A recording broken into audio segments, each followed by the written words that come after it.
Hi, welcome to this week's Three Legs, Four Wheels F1 podcast. It's Paul here with... Dan. Chris. And Lee. Lee is back. You're back then. Oh, yeah. Still alive. Just... If you want to know all the gory details, you will have to listen to the Patreon show for that. Actual gory details. There is, Yeah. there They is are actual gory. gore. If you want to listen to it, go to Three Legs, Four Wheels... patreon.com/Three Legs, Four Wheels. Sign up from $1 a month and get to hear things that turned our stomachs. Yeah. Basically, a story of how Lee nearly died. Pretty much. thanks for all the messages and stuff I had off all you guys while I was in hospital as well. It really meant lots to me. You're welcome. It's okay. Not really you. He's talking, Yeah. talking to the listeners, I think. Yeah, there. the great, Oh, right. the great masses. Yeah, he was feeling well enough to insult us and be nice to all the listeners. Shall we talk about F1? You just hit me at the wrong time. They got me at Meadow Clock. So, I was going to say, shall we talk about F1? But that's a very Patreon saying as well. I've just realised I've just done the YouTube video thing, haven't I? Remember to like and subscribe before you actually get the content. no, because you didn't start off with, hey, it's your boy. I really do watch the wrong YouTube channels in that case. Nothing that I watch on YouTube says that. No. Hey, it's your Bahrain Grand Prix. Yeah, it is. Oh, God, what a race. It was all right, wasn't it? There was a lot going on. There was that much going on that both of us actually typed the same thing on the live blog saying there's too much going on to type. At the same time. Yeah. Yeah. I will point out that one of the reasons that things got lost in this race is because they didn't have someone decent in the pit lane.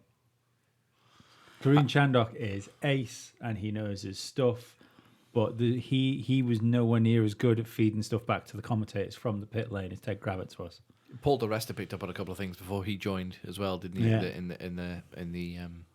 the commentary box, I noticed that happened. The seamless transition. You know, when Brundle's going to do the post race commentary, post race quest, because he vanishes and Paul di Resta appears in the commentary box. But you missed loads of stories from the race. Yeah. You know, like all the midfield things and we didn't know. We'll talk about it more later. But one of my favourite drivers of the day was Lando going from his mistake right up the front of the grid. Yeah, What was his pit stop strategy? I haven't got a fucking clue. I think he two stopped. Yeah, but there was nothing about there must have been something for him to make that headway. Like McLaren must have found a good gap to stick him into or something like that, Yeah. or he must have undercut some people here or there. But you didn't hear about any of that because there was Nothing coming from the pit coming lane. through. Yeah, the only thing we got through really wasn't that Renault were running the one-stop strategy, which didn't really work. mean a lot to them either. No. Actually, quick note to the listeners: if you got really, really bored of me getting all fucking gooey-eyed over Jenson Button, you strap yourself in because Lee has a new boy. Lando. And you've met this one. Yeah, man. I touched him. I shook his hand when we left and said thank you. Restraining orders in the post already. Unwashed hand. Start at the back. And it once again, it is Williams. Well, technically speaking, Renault. I suppose, yeah. Although I've already said Williams. Let's get it out of the way because there's not a real mass to talk about with Williams apart from... Yeah, to finish last you got to finish. Yeah. It's a shit show. Kubica 2 laps down, George 1 lap down. Not quite support showing by Kubica this weekend, but he had a full car. At one point... Russell was on the same lap as other people this time. Yeah. And at one point, Williams cars were running at similar pace to other cars on the field. Tyres, though, innit? Although there was tyres and damage to take into account. But at least in Australia, they were running... Tyre deg was massive there, though. Well, in Australia, they were running slower than cars that were on old tyres. But I think- They're running slower than cars in 1927. I think they will do on other circuits. It's just because the tyre deg was so massive around that circuit that the time when they had brand new tyres on, Yeah. like there was tyres A bigger literally difference. falling off of Yeah. the cars. Well, I mean, you could tell how bad the tyre degradation actually was there because half of the field in the F2 sprint race stopped. And Yeah. that is, that never happens except in Bahrain. Yeah, it's a fucking sprint race. Yeah. It's yeah. Luca Giotto won the sprint race even after a pit stop. Yeah. But yeah, Williams, I think George Russell is holding himself very well in the team.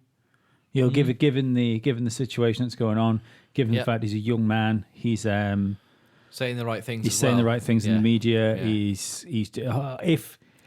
I think he's remembering that he's a Mercedes driver. I think he has to. I think every time he looks at that Mercedes badge on that Williams jumper that he's got on, he thinks, "Oh well, maybe shiny days are ahead."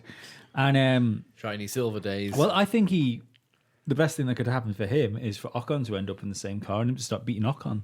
If that could happen for him, it should be awful days. On the other hand of it, I'd like to say that I was completely right about Robert Kubica. Yeah, Wholeheartedly right. And anybody that disagreed with me about it, as far as listeners, you were wrong. And if you wanted to come back and tell me you weren't wrong, do it. Because that means you'll be wrong again. I think he deserved his chance, as I say, but he's not proven himself, is he? No. It's a waste of a seat. It's a shame. I am a nice bloke, and although I don't think Sorry, it would have. That wasn't No. meant to come out loud. I'm not nice to you. Although it's not. I still don't think it would have been good for the sport if he did well, because I don't think anyone with the injuries he's got that can come into a Premier class and compete against able-bodied people and beat them. I don't think that would look good for any sport, not just Formula One, fucking anything. Especially when it involves the limbs that the said sport use. But it's just silly, he was lapped by his teammate in Australia, and he was 30 seconds down on his teammate. Yeah. In this race. Yeah. He was close in qualifying, but the thing is, I'd like to go back and look at George Russell's lap and see if there was something wrong with that, or if he was blocked at some point, because I just think he was in a Williams, to be honest with you. No, but I was surprised how close they were in qualifying, but all the way through the other, because the Q1 and Q2, George was a clear half a second, 0.6 ahead of him. And then on the they were close in qualifying, and then the first few laps of the race, Kubica was faster. Yeah, but it's. I mean, the thing is, even if he can get somewhere around where George is on a single lap, he's an old guy now, and he's just running at the pace of a rookie driver. Albeit you could say he's a rookie now because of how long he's been out, but then there's no point in him being a rookie driver because he doesn't have the years left to be a rookie driver. There doesn't matter which way you pay it. He shouldn't be there, and he should never have been there. No, I think he deserved his chance, but yeah, as I say, he's not living up to it. And for all those people who keep saying the Kubica movie is a bit anticlimactic, no, it finished when the lights went out in Australia. That's when the movie stops. We did say that all along. Interesting, you talk about qualifying pace. I had a look at the qualifying figures. I put this on the website. I don't know if you guys have had any chance to read this yet. Half the grid, half the teams were slower in qualifying this year than last year. Oh wow! Mercedes, Toro Rosso, Renault, Williams, and Red Bull were. The fastest time that any of those cars set was slower than the fastest times that any of those cars set in 2018. And it was actually Red Bull that had the biggest gap between the 2018 and 2019 times. I wonder if given the new aero regs, if that's down to the crosswinds that were happening on the track. Crosswinds or different tyres, maybe. Yeah. Maybe, yeah. But then you look at the other end of that scale. Alfa Romeo were 2 seconds faster than Sauber. McLaren were 1.4 seconds faster than last year. Haas were up just over half a second. Leclerc broke the circuit record, didn't he, in qualifying? Yeah. And Racing Point as well. Obviously, Ferrari, Leclerc broke the circuit record by 0.092 of a second. One Racing Point, yeah. I'd imagine one Racing Point might have been quicker. I only took the quickest time. Right, okay. The quickest time set in qualifying by the team. Yeah. Not each driver. Having said that, though, Lee, I don't know if you noticed, but in Australia, Stroll was a lot faster than Perez all weekend. Yeah, he was, because it's a street circuit, which means I think Stroll might be the best Formula E driver in the world. Yeah, that's a good point. Actually, He does well. He does Street well at circuits, street yeah. circuits. Yeah, no, I didn't take that into account. One other point to make about Williams when it comes to the qualifying, I wonder how much of that is whoever's in charge at Williams these days going, look, just go out and do this time to that delta, so we don't look embarrassing, but we're not ruining the car before the race. I think it's a bit late for that. Yeah. Yeah, I mean, we don't even know what the spares situation at Williams is because that's what I mean. Yeah, Kubica said at the beginning of the weekend that there is No spares. no spares. which is the same as what he's been saying since Barcelona. Yeah, it's also the same thing. He also turned around and said that his car is worse than George Russell's. So what I find amazing is the team that have no spare parts have somehow managed to get the budget together to make one car okay and one car not okay. I don't think that's a budget thing. I think there's just a fundamental manufacturing flaw. I think it's a bullshit racing driver excuse. So do I. Maybe not, because when his nose came off in Australia, there was probably a bit of floor damage there as well, wasn't there? Almost definitely, because And if they they've had got the whole front end of the car run over. if they've got no spares, I don't know if they've got no... Because he was talking about wings, wasn't he? I don't know whether they've got another floor or something. No, it's not just wings that they're short of. It's all aero spares. I wonder if they've done a repair on But the he was floor well instead slow. of He was well put a slow new one on. before that, though, wasn't he? It's not like that happened and then he was slow. Yeah, he was slow before that. Yeah. So I was just a quick mention because I know it's the wrong race, but just while we're still talking about it, so the listeners know, maybe they've got some input on it. Where in Australia, he ran into the wall in a really weird way, and he ran into the pits in a really weird way and hit the wall. And this is just pure conjecture on my part. I've nothing to back it up with, but apart from the fact that last year when they were talking about him getting the drive, there was worries about whether he could even get enough lock on the car to get around the hairpin at Monaco. And it makes me wonder whether he's got himself into two situations on the track where he can't actually get enough lock on the car to get himself out of it. So I was saying to Sears before, I think it might be the fact that they're at the back might be a blessing in disguise, because I think he might actually be dangerous if he was further up the field. Yeah, that's not the tightest point on the circuit, is it? But I mean, if he's had a little snap on the way into the pit lane and not been able to correct it in time, then that's going to cause issues. No, but later on. it wasn't a snap when he came into the pit lane. He understeered into the wall. Yeah, but sometimes Yeah. it can be so Maybe. subtle that you don't notice it. It was something I'd never seen another driver do like that. Yeah. But if the car's aerodynamically unstable, that could have been caused by anything. Yeah, Yeah, it could be understeer. Rather than but him not putting enough but at steering that input speed, in. that speed, braking to going into the pits, I'm gonna say that the aero is going to be less useful. You know, it happened to him once. It didn't happen to him all the time. It didn't happen to George Russell at all. Well, the thing is, though, you look at what happens under braking with an aerodynamic stall. I think he's making excuses for him because he's just hurt got himself. You've just got to look at Ericsson last But year in Italy. But if it was Lance Stroll, I don't think he'd be making these excuses for him. I think you're making excuses for him because he's had an injury.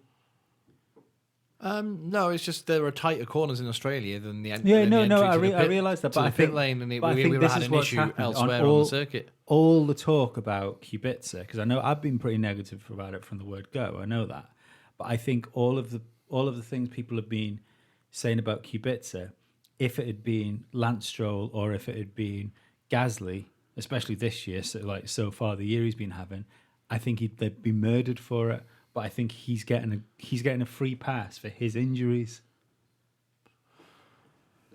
No, I disagree. I think, as you say, you're giving us pure conjecture, Oh yeah. and we're also giving pure conjecture that Maybe. No, I don't just mean about that instance. I mean about everything he's doing. I think he's had a bit of a free pass, like things. I think he's still getting the free pass as far as the Formula One go, as in on the. I'm not sure it's free. On I the think it costs a coverage. few million. Yeah. Yeah. No, but on the coverage, I think he's getting a free pass. I think he's getting no criticism because of the. No, and he should it's- be. because it's hidden Yeah. by the fact that Williams is so poor. If it's the best thing that could happen for him, for Williams to be in such a situation that they're in, because if they were at the back, see, even if they were up at the back with the rest of the midfield, and he was 30 seconds back from that, then I think there'd be more people on board. You know, there'd be more people saying things because they'd have to. But it's a shame. But What's with next the way that team? the car is, I don't think we're actually ever going to find that out. No, but you can judge him against his teammate, Yeah. Possibly. who, according to Kubica, has a Ferrari which is painted like Williams. Surely it'd be a Mercedes, because that would really, No, it's a that Ferrari. Really no, ruin it's his Ferrari. sponsorship. It's Ferrari. Let's just talk about Renault instead. Very confusing. Yeah. Like, what happened there? I saw two Renaults off at the same corner, and I thought, well, they've hit each other clearly because they were occupying a very similar space on the circuit. No, they were They were half only a lap apart at the time. They were at one point they were a few seconds apart, and then one of them must have made a pit stop because, yeah, as you say, it was they weren't that far apart in terms of positions, and then all of a sudden Went off at the same corner. yeah, how ridiculous. Well, Hulkenberg had a major engine problem. Something blew. Something went bang. Yeah, and as it turns out, as I've just found out, it was Danny Ricciardo's MG UK that went.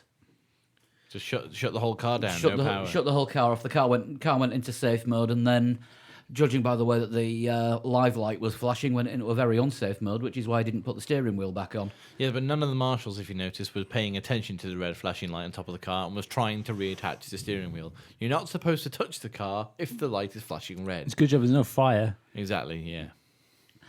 I mean, before then, I think they'd pretty much buggered Ricciardo's race up because I think it proved that the one stop didn't work. But what, Yeah. like, why stick to it? You know, it's right. At one point, he was running best of the rest. He was Yeah? leading the He was race. leading at one point. Yeah, point, yeah, yeah. no, but at one point he was running like to be perfectly honest, everyone else had pitted when he was leading the race, so he was already fucked at that point. Yeah. Yeah.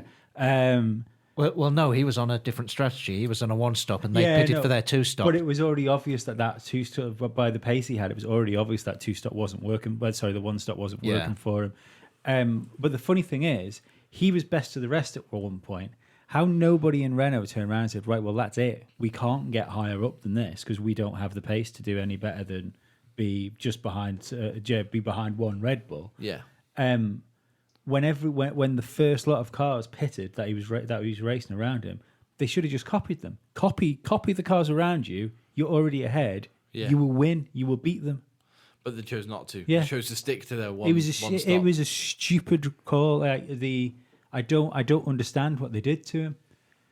It doesn't seem to be working, does it? he was racing Magnussen at that point, Yeah. But that's as soon as who was more than a pit stop behind him. Yeah, but that as soon as Magnussen had gone, as soon as he was out of the way, they should have just pitted Ricciardo because he couldn't race the people in front of him. because so- he had to look yeah. after his So tires. Yeah. cover off the guys behind you, Yeah. and then you just drive till you've won your race. Yeah. Just treat the one stop as a very long first stint. Yeah, Yeah, and it wasn't as though they didn't have the tyres because he had one new set of each. they were too deep when he was leading the race. They were too deep into that strategy then Yeah. to pull the pin on, just going for the two stop. So that was a shame, but Wouldn't have stopped his car breaking down, though, would it? but he's kind of having it. I mean, right now, Nico Hulkenberg looks like the better driver of the two Renault drivers. Well, Ricciardo admitted it himself on Thursday. He's not confident in the car yet, which is a very un-Ricciardo thing for him to say. Yeah, but it's also this is where I've got. We'll talk about them later again, but this is where I've got absolutely no. I've got no pity for Gasly. I understand why Daniel Ricciardo could have gone to Renault and might be struggling with the car a little bit because he's gone from Red Bull, who are famously known for usually, maybe not this year, but usually having the best chassis on the grid, Yeah. to Renault, who are famously known for not having the best chassis on the grid. Yeah, it's something he's got to get used to. So Yeah. he's got the same power unit And behind him. He so spent, 5 years in Adrian Newey designed cars? Yeah. So can you imagine how confusing that is? I mean, obviously he's one of the best drivers in the world. I'm sure he's going to get used to it. But when the drivability of the engine you've got behind you is something that you're used to, but then when you're applying that power, you haven't got the same grip or poise with the car. That's going to be quite confusing. He would have probably been better off with a completely different engine, so you're learning the car and From scratch. drivability of the engine together. So, I mean, that could also be complete horseshit, but it sounded really good. Yeah. Although the double Renault retirement did cause the best tweet of the weekend. The Renault engine keeping Red Bull off the podium again. Yes, yeah. Yeah, no, that was true. Yeah. But yeah, that car shutdown is something. Crazy retirements. Yeah, it's something that Danny Rick appears to have brought with him from Red Bull, isn't it? Because the Red Bull liked to shut down, didn't it? Seems to be two different problems, though, didn't it? Because his car with shut Renault, down. Yeah, one let the Hulkenberg's smoke okay. out. Hulkenberg, I think, was a turbo blowout. And Metal came out the back of Hulkenberg's car. yeah. That's new components for him for the next race, isn't it? That's Yeah. not good on the second race of the season. No, because when engines are meant to last 7 races, Yeah. there's we'll be seeing him taking penalties. I would have thought. Fucking hell.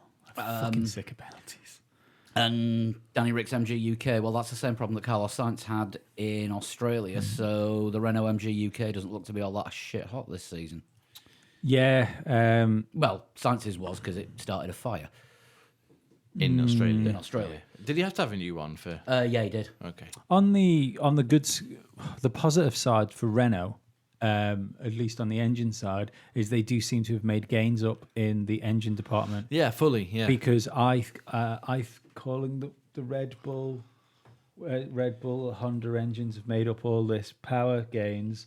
I'm calling lies because that was a pretty. Is there anything going on in F1 at the moment that you actually believe? No. Fair enough. No, but Now we've got that away. On with the podcast. the Max Verstappen finished where he was. Look at the move Lando did on Gasly. That was pure engine grunt. Last year, even under Wasn't it under DRS? it was under DRS, but he was still there. Do you know what I mean? It was a McLaren overtaking a Red Bull that's got the same engine in. Yeah, but there was a Toro Oh, Rosso. sorry, it's got a Honda There was a engine. Toro Rosso overtaking a Red Bull. Yeah, that's true. That's true. But I just don't. I don't see it. I don't. And I also think we'll talk about Red Bull, but it seems worse.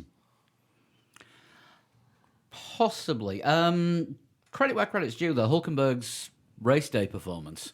Qualified in 17th. Abysmal qualifying. Was ninth? Was he after the first lap or something? Yeah, ridiculous like that? yeah, and was running in a genuine 6th. Yeah. That's bloody good showing. Great. Yeah. Hulkenberg is a great driver. There were a few contenders for driver of the day, and Hulkenberg was Absolutely one of them. Yeah. What have we got next? Haas. Prepare to drink. Same binary again, but bad binary. I saw the actual Rich Energy on sale this weekend. Oh, you were in Hooded Ram. No, I wasn't. Oh, that's 2 places. Villa Marina. Bloody hell. I'm giving myself factual tweet of the weekend for Formula One, which is when is Haas gonna realise that they make really good point scoring cars and then freely give them away to morons? I think that car is probably. It's Captain Crashy and the Beige Boy now. I think that car is probably best of the rest. I Well, on a fast lap, that car is I think on it. I think overall it might be touch wood. It might be McLaren.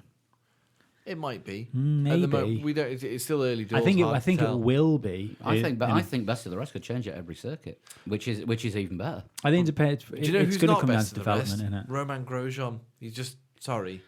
it? It was. To be fair, it wasn't his fault. It was the No. other shit driver on the track.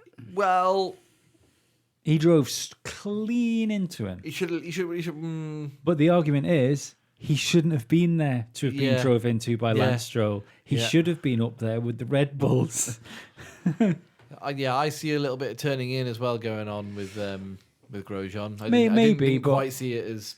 He turned in, but there was no way Lance Stroll wasn't going to hit him. He came in. He came in far too hot. Yeah.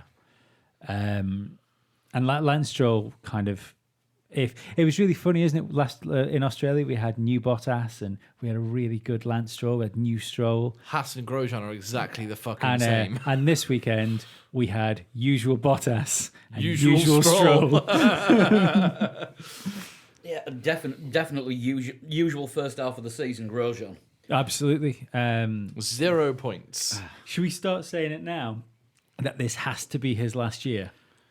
Very good. I didn't really mean that to be a pun, No. to be perfectly honest. It's got to be. You did when you said it last year. It's got to be his last year. He's guaranteed to be re-signed. The thing is, they were. I'm still convinced that Haas wanted Giovinazzi, but when Alpha announced that they'd signed Giovinazzi, it was the next day that Haas announced they were retaining their lineup. I'm not sure that's looking like a particularly good deal either. But it's better, maybe better than a Grosjean deal. Yeah, exactly. You know, I think they wanted Giovinazzi in the car, and when they found out they weren't getting him, they re-signed Grosjean. I don't think he was first choice for that seat. I think you're probably right. Do you think he was palmered? Yeah, Yeah. I totally do. Default. Yeah, Best two words in the English language. and again, like you were talking Second about, comes right after first, same episode. and like you were saying about Lance Stroll being a fine Formula E driver, I think Grosjean's a Formula E multiple world champion. Oh, No, don't be no, stupid. what? Grosjean on a narrow circuit? Yeah. With close racing? Yeah, he'd be brilliant. Or dead. Everyone's a winner. Oh no! Whoa, sorry. Calm down. That one fan. No, I Grosjean's. think Grosjean is perfectly. He's in the wrong Haas team. He's perfectly suited to NASCAR.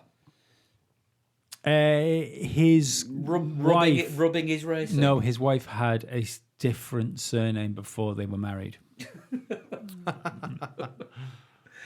K-Mag, God, so anonymous. He could have been driving a 2017 Sauber. Yeah, I mean, When He finished won 13th, stop, didn't he? Yeah, He's but not- K-Mag was a one-stopper. Yeah. Finished 13th, was in the points for quite a long time, and then wasn't. and he did something as well. I can't remember what it was, and he did something really bad. He got caught out by the winds, didn't he? And ran. No, horrifically wide. he nearly had somebody off, and he squeezed someone off the track at some point. Something happened. He was getting overtaken, and I thought his defense was really borderline. Oh, it was Magnussen Hulkenberg again. Was it? Yeah. Because it brought me back to it explains a few things if it was Hulkenberg, because as we've learned from that Netflix documentary, they fucking hate each other. But yeah, no, it cast my mind back to that Hulkenberg thing of him saying that he's the most unsportsmanly driver on the track. But yeah, it's such a shame because I want Haas to do well. I think I like the model they've used. I think more new teams that have come into Formula One should have used that model that they've used. Yeah. I like it more now. Yeah, it's just the problem is the drivers are a glueless kit. Yeah, but I like it more now because See what I did there? yeah, I like it more now because the Alfa Romeo are the proper Ferrari B team, so they are literally customers now. You know, I don't think there's. I don't think you're going to see a Haas not race a Ferrari if it's got a chance to race a Ferrari. Yeah, I do think they are literally buying parts from a shop when it comes to Ferrari. You know, like you said, they didn't even get the Ferrari junior driver in their car. Yeah. So I want them to do well. I like that Gunther. I think he comes across really well on television. Steiner. Yeah. They need a couple of drivers in that car. Do you know who would have been fucking perfect in that, or at least for like a gap year until maybe something else opened up? Would have been Ricciardo. He would have been the perfect driver to go to Haas to blow away his teammate. Try maybe get a couple of podiums here or there if there was something for a sniff. Yeah. While you're on your way to 2021 to see if it's worth the jump to McLaren or the jump to Mercedes if everything goes wrong with a driver or something. You know, I think I think the move to Renault is going to haunt Ricciardo because by the time it's finished, I don't think he's going to have the stock that he has had.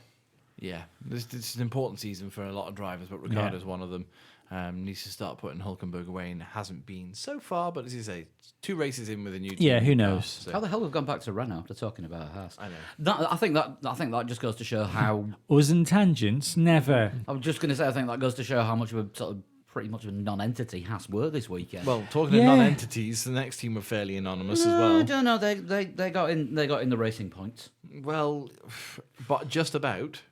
Yeah, they got one Racing Point. Yeah, they've got 1 racing point, but who remembers, apart from the Stroll incident, who remembers anything that any of those 2 cars did throughout the race? Did you say Did you say we couldn't include the Stroll incident? No, not allowed. I'm out. Yeah, anything? Anyone? Stroll Perez? No. Stroll was out in Q1 as well, wasn't he?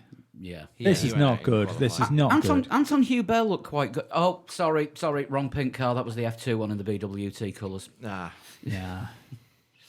yeah, completely anonymous race. I mean, not a terrible race. What was it? 10th and 14th, something Yeah. like that. Hang on, I thought all the F2 drivers were called Schumacher this year. Because if they, Well, I'm only saying Anton Hugh Bell did good just to remind people that there were like another Other 20, drivers. 19 drivers on the track during the F2 race. We will get to that in a bit. I didn't actually catch any of it, to be honest with you. No. It was good, but we'll talk about that later. Yeah, I mean Racing Point just didn't. I don't know. They've gone backwards. They've definitely. I think gone they had to backwards. because their development. Start again, Christopher? When they were developing for this season, they would have been in receivership or whatever it was called in administration. Meaning because they would that's have- never happened to that team before through the course of the season. yeah. And what happened the following seaon? They were awful. They've weren't usually coped with it quite well. It's taken them a couple of years usually to get back Yeah. on track. This is they've from Force India going to being Racing Point. That happening mid development for a car with new regulations has probably hurt them, and they've had to go quite conservative and a little bit Right, normal. Let's look at some raw numbers for this, and this is only qualifying. Yeah.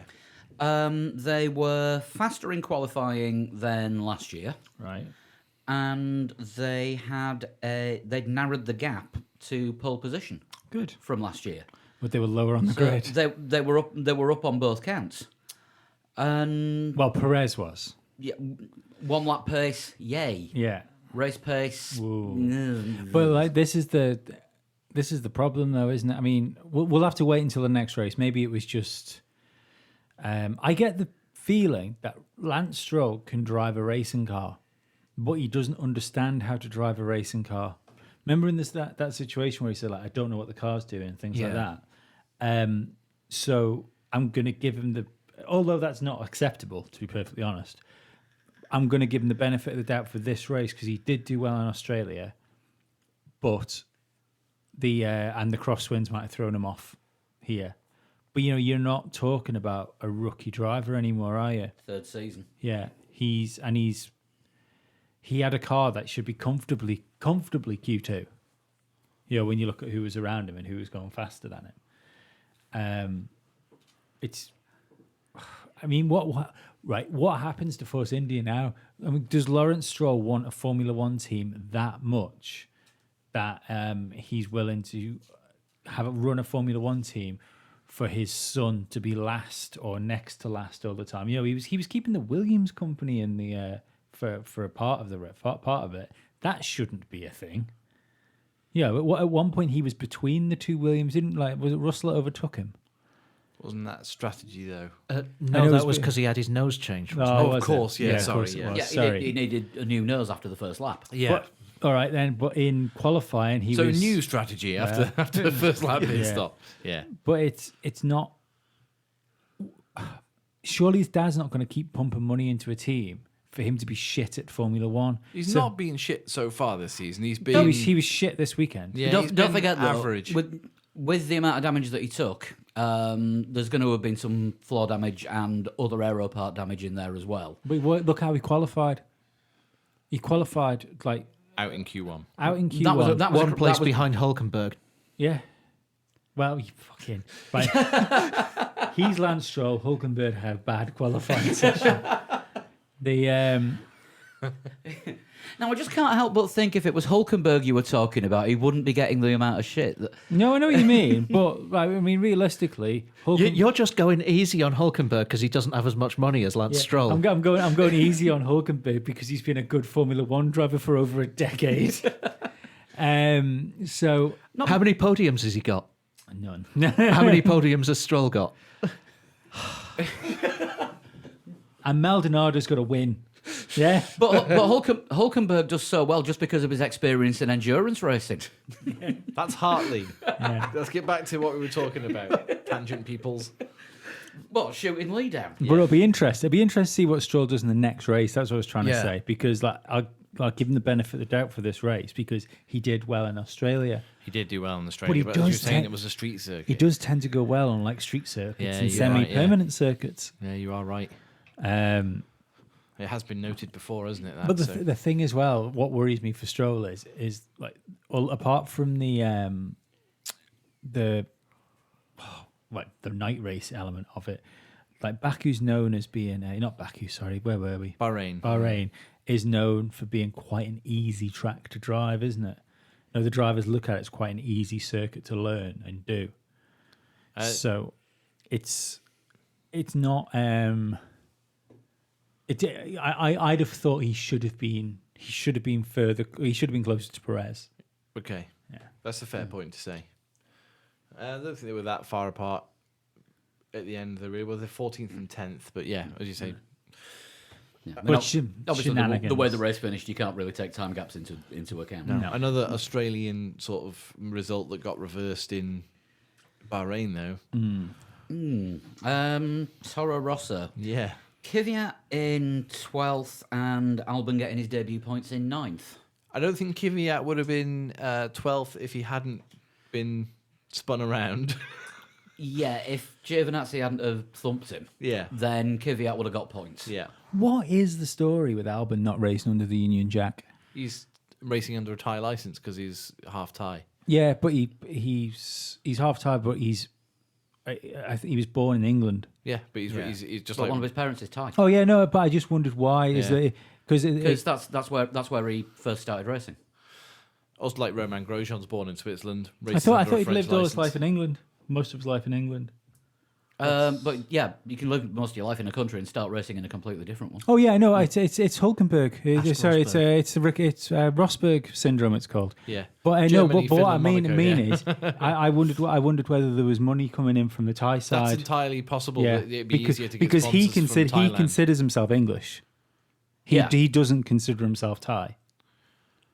British-born Thai racer, I think they call him. Yeah, but what I mean is him as a person, he doesn't consider himself Thai. He considers Yeah, himself English. but it's just that's where his racing license is. Yeah, but does that matter? Yeah, that's where your country is from. Because Oh, right. Grosjean races under a French license. Yeah, no, but I was just wondering whether it was sponsorship. Well, it's That's like what I was yeah, it thinking. might it's like be, all the Spanish riders in the TT. Yeah. race under a Portuguese license because road racing's illegal in Spain. Is it really? Yes, Wow. that's why you will never see a Spanish rider on the starting line for the TT, That's or crazy. if a Spanish racer wins, they will play the Portuguese national anthem. That's Because they're racing some under Portuguese. good TT pub knowledge. Good TT pub knowledge. This is why I do a lot of pub quizzes. Yes. I retain crap, just like you're doing with all that morphine. No, I've been all right. Things have been pretty frequent. But I think that could have been a double points finish for Toro Rosso. They have made a bit of a step forward so far. Well, the midfield's so tight, isn't it? It is. We were saying this in the last podcast, last review podcast. I mean, Mercedes and Ferrari have fucked it. well, I don't know that they have yet. But yeah, everybody from like it's Mercedes, Ferrari, or Mercedes and Ferrari. At the moment, Ferrari look a bit quicker, but they. Yeah. We'll get to that in a minute. Verstappen in the midfield. No, then it's just everyone else. Yeah, Verstappen's at the Red head Bull of have it. got Red Bull have got a gap, I think, Yeah. to the midfield. Verstappen is clearly ahead of. He's in like a class of one, isn't he? He's gonna have some lonely races. Yeah. I don't know. I think it'd be interesting to see but we'll talk about him in a bit. Yeah. His race may have panned out if it hadn't been contact between him and Sainz. But yeah, we got to see a Toro Rosso overtaking a Red Bull this time. Yes, we did. Well, we saw it in Australia as well. They cut away from it very quickly. Yeah, Kvyat went past Gasly. It was also Christ o'clock in the morning, and I Yeah. couldn't really focus on the TV. And Albon went past Gasly in Bahrain on turn 12. I think it was at the end of the third straight, Mm. the straight in the middle of the circuit. But yeah, the Toro Rosso are looking good this year. Kvyat, I think that time that he spent away from racing, it may have worked. Do you think there's any difference? Yeah, Yeah, Do you? he's not broken Kvyat. He's not broken. He's not broken Kvyat, but I don't think he's. he's not making. He's not racing like he was the year before last. Yeah, but he's not racing like someone that's going to make it into Red Bull. So he won't have a drive next year. He's another driver. I don't understand what the point was, apart from the fact they're running out of drivers. Yeah, that's exactly what it is. They're running out of drivers. They have no one with a super license. But But next year, your man will have a super license. Sorry, I went away from the Dan mic there. Ticktum. Yeah. yeah, So I mean that. I suppose that is one thing. There's a man perfect for Haas. Well, Perfect. Dan Ticktum. No, Kvyat. Yeah. Perfect Haas driver. yeah. If Grosjean loses his seat, Oh, for then Danny Magnussen. Kvyat, yeah. You know, if I was Haas, I'd be replacing both drivers. Yeah, but Magnussen scores points. Oh yeah, no, yeah, but Magnussen looks like but I a think decent driver. But I think you could sometimes. get there, but he's not best of the rest car driver. No. Do you know what I mean? Well, I think He's still back of the midfield driver. They should be looking for better drivers than both of them. Albon's still got a lot to prove as well, but early signs are pretty good with him. So Yeah, I mean, beating the works Red Bull driver. yeah, and you're only your second race. Yeah, it's not ideal, is it? Yeah. Yeah, doing okay. Well, I think he actually. Well, it's ideal for Albon. I think he finished one place behind him, but he did overtake He him, overtook stayed ahead him, of him yeah. for a long time within the race. Wasn't it him that was hassling him in Australia as well? And it was Kvyat. No, it was Kvyat. Oh, was it Kvyat and Kvyat? Gasly, yeah, and Kvyat Right. stayed ahead of him, yeah. That's interesting. Yeah. Yeah, I think Albon is definitely showing potential. Definitely. Red Bull worthy in the future? Too early to tell. Oh, yeah. But it just Remembering that last year there was a Toro Rosso in fourth place, Yeah. yeah, which was yeah. Gasly. Yeah. Yeah. Looking amazing. Yeah. And now he's in a better car and not doing so well this year round, should we say. Right. It happens though, doesn't it? Sometimes, like Swings and roundabouts. sometimes Yeah. it could all turn around for him, or to me over these two races, and this doesn't mean Gasly's a bad driver. It looks like they might have moved him up to the main team too soon, and I'm wondering whether Gasly's problems are having a teammate like Max Verstappen. And his problems are trying to match Max Verstappen's pace, and he's not quite capable of doing it. Should be racing himself and no Yeah, one else. Didn't, yeah. didn't we say Well, you've got to be your teammate, though, haven't you? Didn't we say exactly the same about Kvyat when he got moved up and there was he was struggling to match Absolutely. Ricardo? And that's why we But then he affectionately beat recall Ricardo it. over a season. But that's why we affectionately call it. But he had a lot of failures. Yeah. Ricardo had like the worst look. He had Weber look. Yeah, Um, Kvyat He had Webber's didn't car. look as good as Ricciardo. No, ever. he didn't. No. But this is why we call it the Red Bull meat grinder, isn't it? Yeah. Yeah. Because people don't get a chance to sort it out. Although it might be the Red Bull chicken grinder next year if Sean Gallale makes the jump. Might be. Gallale and Ticktum in the team. Could be, possibly. So we could see the fastest bucket of chicken in the world. Maybe. And a KFC logo. Yes. Anyway, McLaren. Is it I feel- McLaren? Yes! Is it not Alfa Romeo next? Oh yeah, it's Alfa Romeo. McLaren are even later. Alfa, they're a bit like Ferrari. Kimi's in them. Now, on to McLaren. I think we better talk about Alfa. Yeah, Giovinazzi's fault that Kvyat went around in circles. Yeah. when it happened, we saw Kvyat going back as there was me, Dan, and Sean in the blog room. It was like, oh God, what's he done now? It wasn't his fault. It wasn't his fault. Then we saw the replay, and He didn't jump, he was pushed. Yeah, Yeah. very Kvyat? very pushed. Yeah. Yeah. Giovinazzi should have yielded the place and not tried to put his car into a gap that is not going to fit. Well, the gap was between the barge board and the side pod Yeah. on Kvyat's car, and that's not as wide as a Formula One car. No, it isn't. Yeah, I don't think it was like hugely intentional, but you know, if you've been passed by a faster car, just get out the way and then have another go at the next DRS zone. Yeah. Don't drive into the side of them. And yeah, but the thing is as well, if he ends up being that much quicker than you anyway, you're just going to waste your own race trying to keep him behind you. You know, it's Yeah. how often do we see the experienced drivers or the clever drivers just letting the quick car pass because they know it's not their race? Exactly. Yeah. I think Lando did it, didn't it? Lando did it to Vettel. Was when Vettel was behind him at one point. Yeah, he let in a Vettel race in go, Pouillet.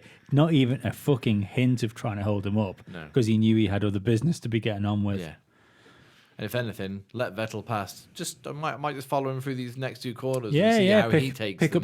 up some DRS. Yeah. Maybe might try and follow him through on another car. Yeah, exactly. Yeah. Kimmy though, definite radio message of the weekend. Yeah. So far, yeah. How's the front wing? I don't know. I can't see it. You tell me. They haven't. I don't think the Alpha Pit Wall has actually worked out how to talk to Kimmy over the radio yet. No. I Classic don't Kimi Räikkönen, though, wasn't it? I don't know how to say this. I don't know why they've got Kimi Räikkönen in the car. Because I think that car might be a bit better than what Kimi's doing with it. I don't know. It's And they've made a bigger jump than anyone. I mean, I kept seeing on TV people saying that McLaren have made a bigger jump than anyone else. They haven't. Alpha have made a bigger jump than anyone else. I think over, it was over wasn't it last come season. wasn't it come this weekend they were saying it. It was if in Australia Alfred made the bigger jump, but I think we're going to look Renault- at Paul's numbers. Alpha have made the biggest jump, and again, this is going on qualifying. yeah. In both races so far. Both this season. races. Yeah. Let's have a look. In 2018, I think they've been wise.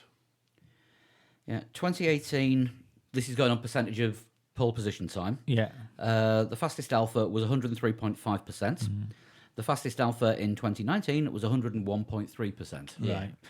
Which also equates to I've got that in physical seconds. 2 seconds. Yeah. Well, I suppose I know exactly why they've got Kimi. They're being wise. They're putting an old wise head in the car no, it's whilst because they've got Giovinazzi in the car it's as because well. he's going to be in Ferrari again next year When Vettel... when he replaces hotfoots it. Vettel. Yeah.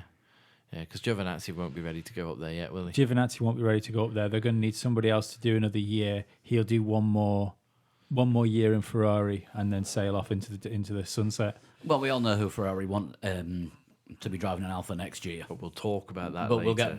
we'll get Seb's to going to that. retire after this year. You think? Yeah. One of our listeners said that he thinks that he's got a pre-contract in with Mercedes, which would be silly of Mercedes at the moment. I think it'd be stupid of Mercedes because they've got a driver that is much quicker than him. Another listener says, "What are Ferrari going to do next year if Seb hangs up the spinning wheel?" Yeah. Well, he's grown a moustache. We'll get on to We'll Ferrari. talk about this. We'll talk about Ferrari in a bit. But no, I think the Alpha have made the biggest progress since last year. Yeah. Still haven't put anything on a bloody merch store though. Come on, get on with it. How can I buy a jacket if you haven't got one on the shop? Shows how late the deal was, doesn't it? It does, yeah. Yeah.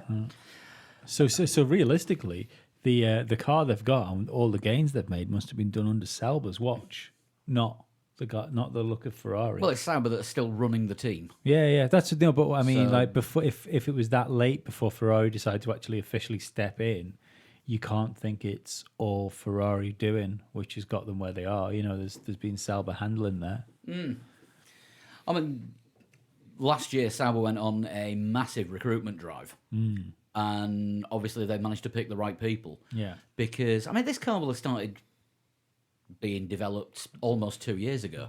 When Sauber was still blue and The, horrible. the only time more people have been hired is when Christian Horner dropped his kids off at school that day.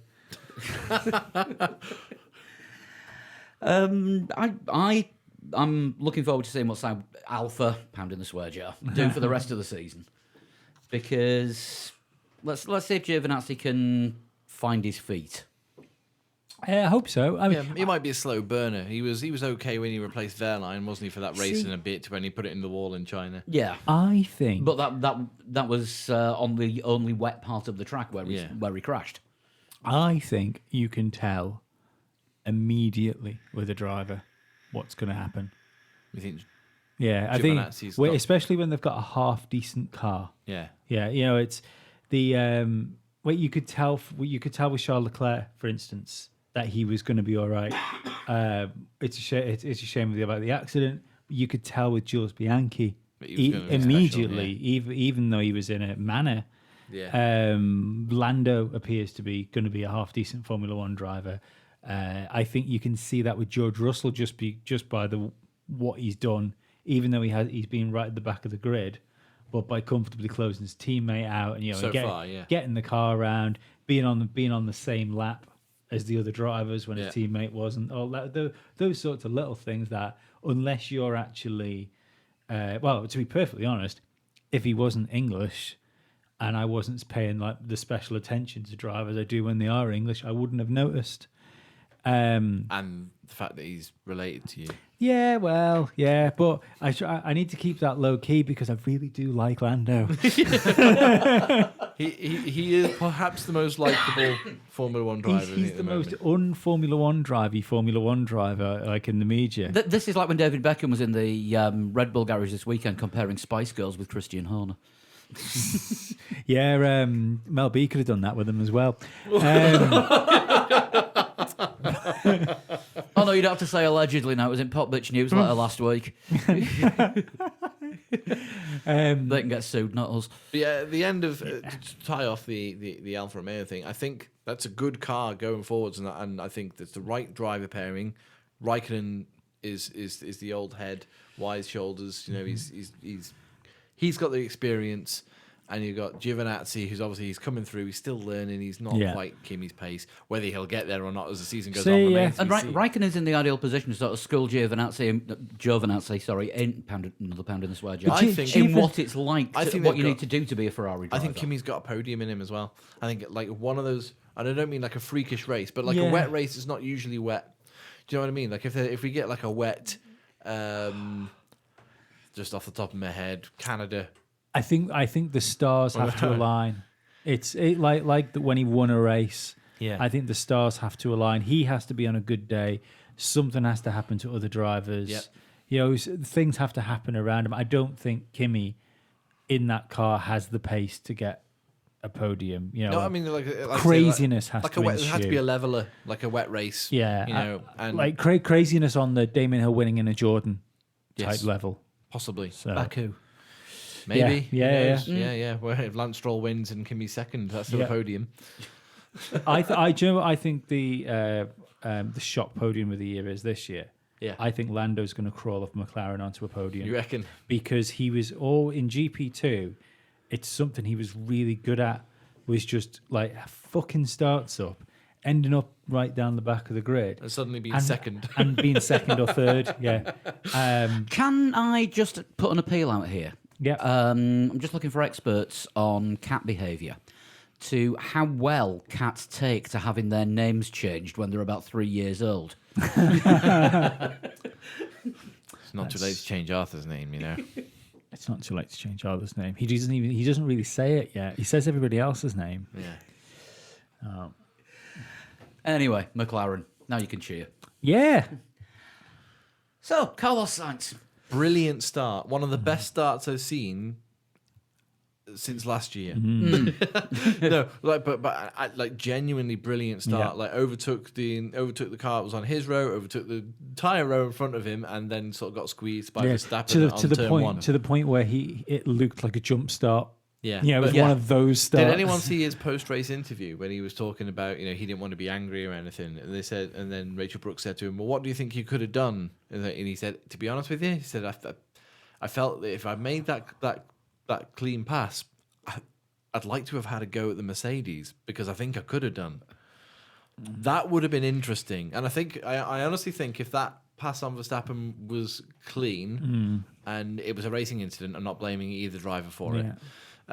If it was a clean pass, I think we'd be looking at McLaren probably 5th, 6th, rather than, you know, Sainz that ended up in the pits and Probably. and being where he was. I think the Sainz Like I said, would I have do been right think up that top end, right at the I do think Sainz does at the does pointy tend to end. master it now and again these days. You know, takes a good opportunity and gets rid of it. yeah, I don't know whether he falls asleep during races a bit, but no, I mean not to fucking Massa's level. I mean, Massa was an expert at like being third and then ending up 18th. You know, brilliant at Yeah. it. Second to last lap, puncture. Yeah. Nice one, Felipe. No, I meant the falling asleep mass he used to do. Nothing was wrong with the car, but his pace would just disappear and go somewhere else. Mass's first half dozen races after they got rid of traction control and he forgot how to take a corner.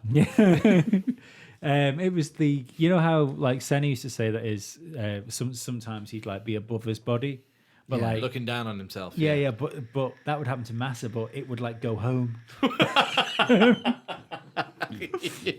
The last recorded incident of a driver actually falling asleep during a Grand Prix was in Brazil, and that was Jos Verstappen when he ran into the back of Ralf Schumacher. Fuck off. That might be the last reported incident, but it's not the last time it's happened. Kimmy's easy at a snooze. Yeah.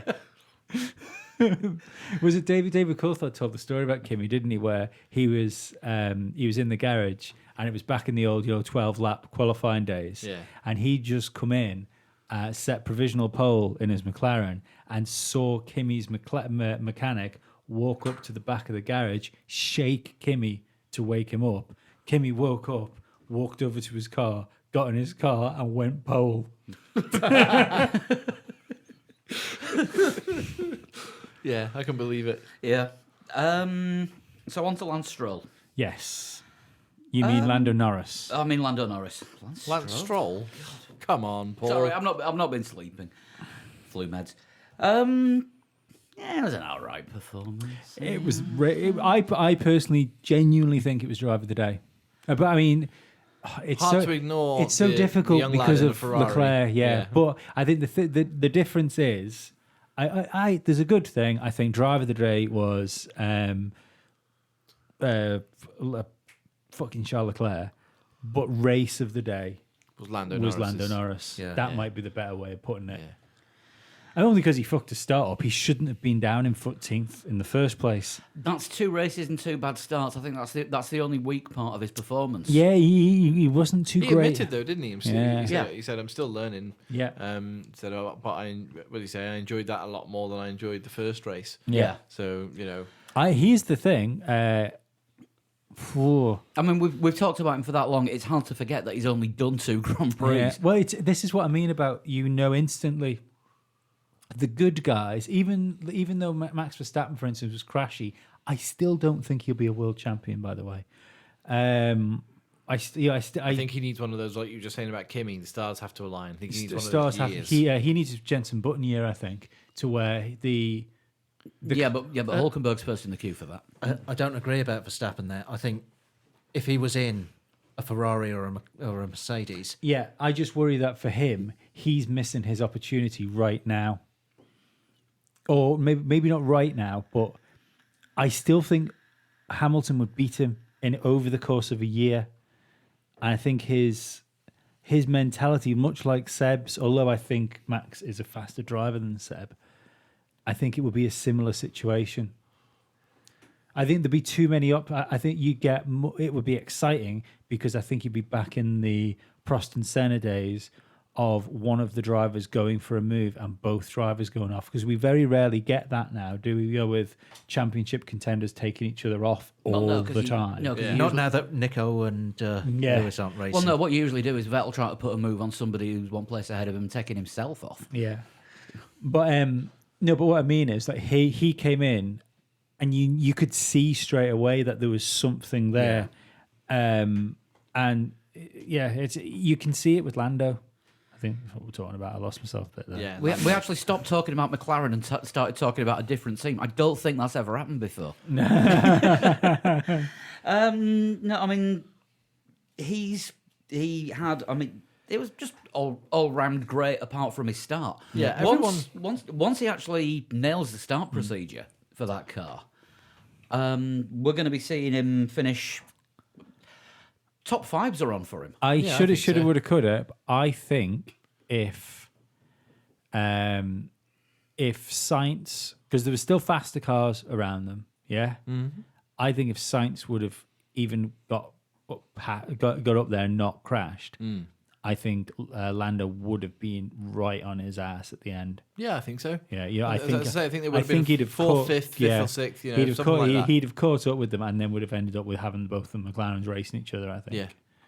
Yeah, no, I think that's a completely fair thing to say. You know how everybody says, how relaxed Charles Leclerc is, the pressure's on him, but he just sort of soaks it up. Yeah.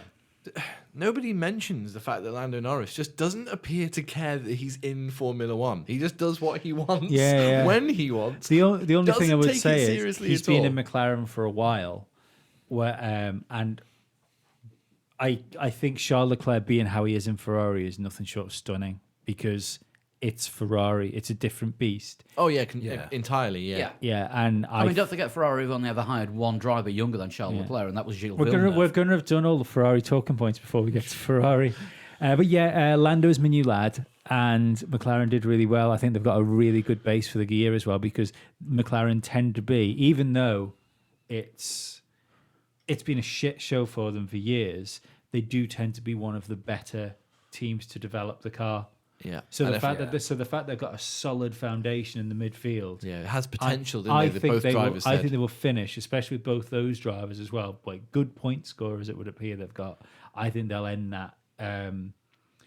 They could even find themselves third in the championship if Gasly doesn't sort himself out. Yeah.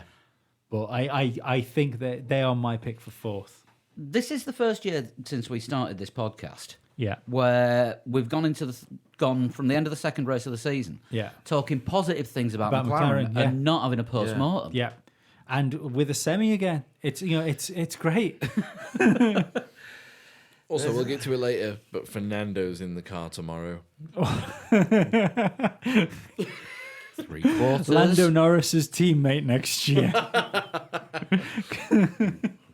Because they can't get rid of him. He's the young one. They need him. Yeah, yeah. Sainz is going to have a year on the bench. Red Bull, where Sainz could end up back at. Gasly isn't doing as well in Red Bull as he was doing in Toro Rosso on a comparative scale. I mean, No, four places lower this year than last year. Yeah, I did feel bad for him in qualifying. If he's got genuine mechanical issues 2 races in a row, that's it's going to be upsetting for you, isn't it? Because you want to try and prove you can at least be somewhere close to your teammate. But he keeps turning around and saying that, oh, well, the car, I can't drive the car. The car doesn't suit my driving style and stuff like that. And it's like, Adapt. yeah, it's not just that. What you think of all the drivers out there that want to drive an Adrian Newey designed car? Do you know what I mean? I mean, when have you ever heard a driver turn around and blame the Red Bull car? Apart from mechanical failures, but the actual performance and the driving of a Red Bull car Yeah, never. for their failings. Not since Adrian Newey started there. Yeah. I don't think saying that the car doesn't suit his driving style is blaming the car. But it does seem a bit of a racing driver excuse, though. Yeah, but it's happened to Kimi lots of times, hasn't it? Where Where he's a decent driver but not able to do anything with yeah, but he's an equally decent car. But he's a driver on the borderline of retiring. Yeah, but he's He's getting been like- better now. Yeah. It was in the middle of his career that Well, you say he was in the middle of his career. He came back. Because I tell you, we're talking about second go Ferrari Kimi at the beginning. yeah. So it's even then he You've got to was build a car around Kimi Raikkonen for him to be able to absolutely go and win it. Yeah.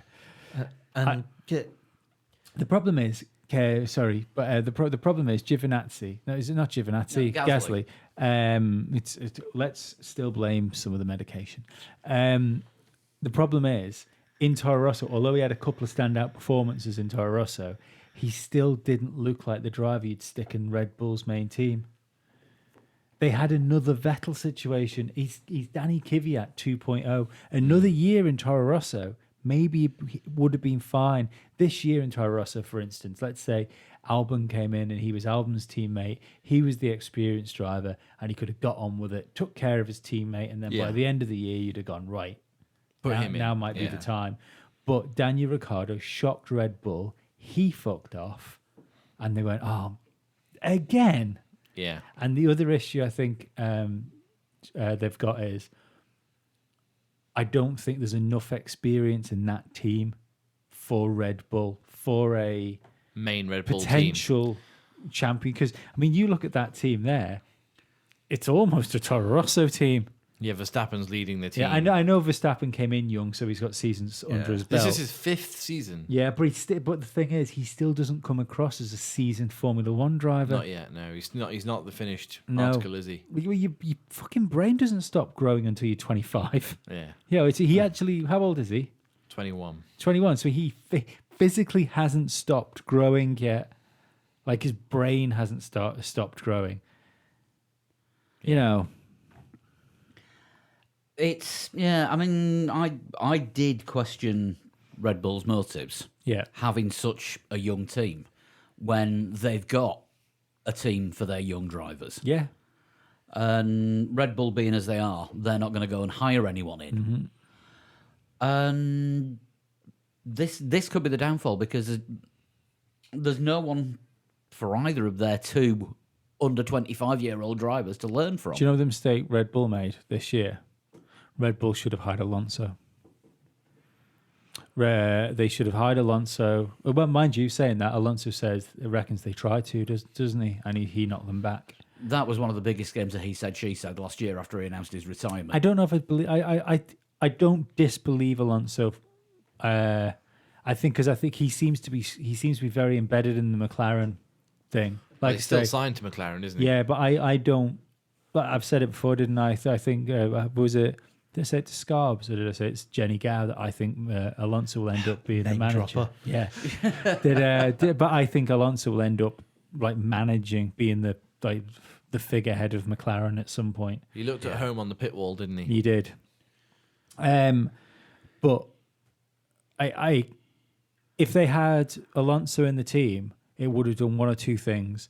Alonso would have either took a car that was capable of finishing third and fought for a world championship in it, or Max Verstappen would have beaten Alonso and Max Verstappen's stock would have gone to fucking Jupiter and back. Yeah. It was a no lose situation for Red Bull if they'd have got Alonso. Yeah, and they said they promoted Gasly, who is struggling to Yeah. to find. And that's going to make But it's only that's two going to make races. Max lazy as well. Yeah. You know, if he doesn't, if he's not pushed by his teammate over the course of a season, I think that will make him lazy, especially if he's in a situation where he feels I don't see the midfield catching Red Bull because they're Red Bull. I don't see Red Bull catching Ferrari and Mercedes because Honda. And if that's the case, if he feels he can just jump in a car, qualify fifth, finish fifth, finish fourth because he'll probably overtake Bottas. I just think next thing you see is he doesn't qualify fifth, he qualifies eighth yeah, or ninth. Yeah. You know, because Gasly's out in Q1 again. Yeah. yeah. I think he'd be too scared to be that slow because his dad had paced him. That's the other thing. He's always got to stay 2 miles an hour faster than his dad chasing doesn't after him. no. His dad's got nothing anymore because every time his dad tries to shout at him, he turns around and says, "Let's have a look at your winners' trophy, Dad. Yeah. Let's have a look at all them podiums you got." Yeah, all one of them. Well, no, he got a couple of podiums, Yeah. didn't he? I think Verstappen. Possibly, yeah. He drove a Benetton when they were good. Yeah. Well, why do you tell me that time that you were driving for Orange Arrows? Yeah. Do you remember that when I was a baby? Yeah. He probably wasn't even born then, was he? I don't even remember. Probably not. I was gonna say, that could be any time within the last 6 years. The quickest thing about you, Dad, in the Orange Arrows, the quickest thing Was that was damn me. phone signal. Was me as a fucking sperm. Ferrari next. Charles Leclerc, driver of the weekend. Yeah, absolutely. Yep. Cruelly taken away from him. But Drama. Yeah, but you've got That- to have reliability. I can't remember who said it at the end of the race, but you've got to be reliable. It was Bottas says you've got to have a reliable car to fight for wins, and if your car's not reliable, you're not going to fight for wins. Now Ferrari may have solved a problem that they had in Australia, but have in turn encountered another one in Bahrain. That they need to try and strike that balance one way or the other. Well, he finished the race on 5 cylinders. Yeah. Every clad, though, 55 quid, you know. But the Yeah, I do feel bad for Leclerc, but it's clear that that's not going to be his only chance, is it? He's going to get more than one go at winning a Grand Prix. Possibly. Apparently, he was told not to overtake Vettel. I don't believe What? that. He was early race. He was told not to overtake Vettel. When he said have I'm to faster really than him, which was played on the Yeah, world feed, the reply from Ferrari, which we didn't hear. was hold station. Nah. Oh, I don't believe that. Unless we can see the transcript of it, because the reason I don't think they're going to number 2 Charles Leclerc for Vettel is 1, he appears to be quicker. Yeah. 2, he is a fucking marketing man's dream. I am a straight man. I think he's fit. Do you know, he's so handsome, it's ridiculous. Charles Leclerc Yeah. or Carlos Sainz? I think. No, he's good looking. Carlos Sainz is handsome. Yeah. Charles Leclerc's good looking. Yeah. There's You're there's listening you've to only- Man Crush Monday. Yeah. You've on only, Three Legs, you've Four only Wheels. changed your tune on Sainz since he had his haircut. No, you used to say good looking when he had longer hair. no, he's still good looking. But I think the thing is, he's more of a man. I think Carlos Sainz would hold me, whereas I would hold Charles Leclerc. And this is why we get the restraining orders. The game's called Who's the Bear? But Well, after your weight loss, not you.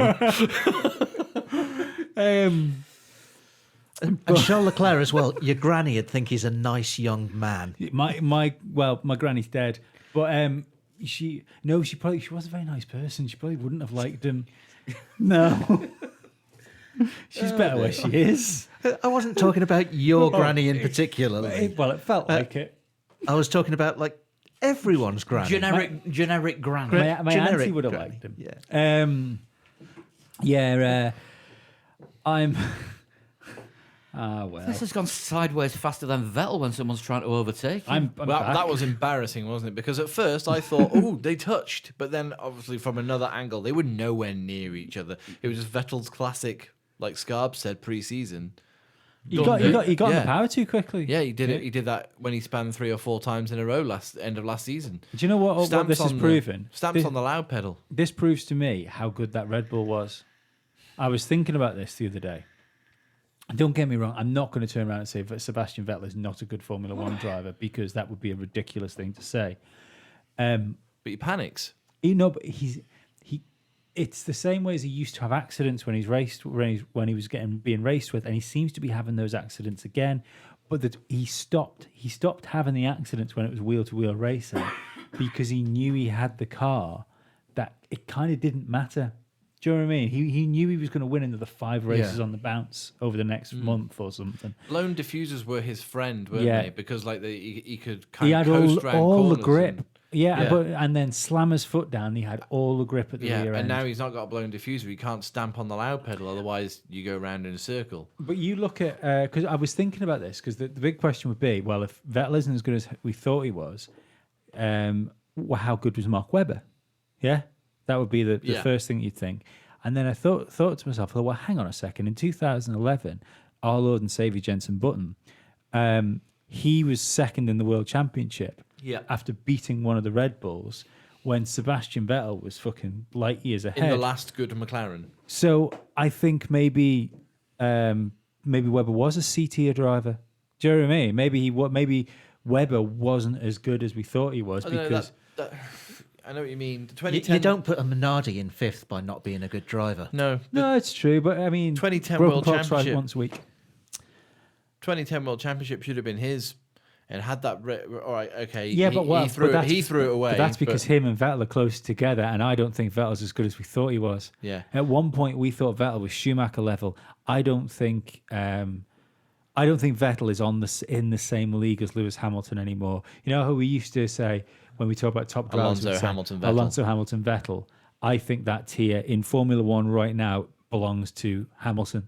Yeah. I don't think there's another driver on his level. Could we see Charles Leclerc in that? Not yet. No, maybe in the future, but not yet. I mean, obviously, I'm not saying now. I but do think he's going to. He will probably finish second in the championship. I think Charles Leclerc's a spanner in the works, and possibly if that Ferrari remains that much quicker than the Mercedes for a large portion of the season, potential world champion. I thought he's in this hunt for the world championship. Yeah. But sorry, what I was saying about him being so good looking, I got fucking sidetracked by that. You got sidetracked by his driving skills. Yeah, he's a marketing man's dream. He's come in for the second year in a row. He's incredibly likable. He looks great. Do you know what I mean? He's only the third Monegasque Formula One driver in history. yeah. Vettel, the shine's come off Vettel because he hasn't done it. No, We're not talking about the triumphant Vettel and can he be the next Michael Schumacher for Ferrari. We're now saying can Vettel save his career almost, can save his legacy. I don't think he can save his legacy. I still believe. I don't know if you have podcasted since I was talking about this, or whether it was the last podcast we all Not did in a together. Formula One sense. This is our first one. Is So, it? Because yeah. I saw on F1 Racing Magazine, I think it was, and I think I sent it to the chat thread. It was a really, really potent question on the front of their magazine that said, "This is the defining year for Vettel, which defines whether he's an Alonso, as in, could have been, or a Schumacher." No, but I think that's unfair on Alonso because Alonso is just a load of bad decisions, but underneath those bad decisions is still pound for pound, I believe, the best racing driver that's ever got into a Formula One car. That's not what is underneath Sebastian Vettel. Do we think the moustache might have something to do with it? He's got Mansell's luck all of a sudden. Maybe he's got Mansell's look. Maybe it's like a reverse. What's his name? Who's the guy that cut his hair off and lost his strength? Samson. Yeah, maybe it's a reverse Samson. Reverse Samson. Yeah. Like he's lost his powers because you grew him his moustache. Yeah. But You've cut your beard off and you're still talking crap off. I'm clearly not suffering from a reverse Samson. If anything, I think it's increased my power, but it's not holding my lower jaw back.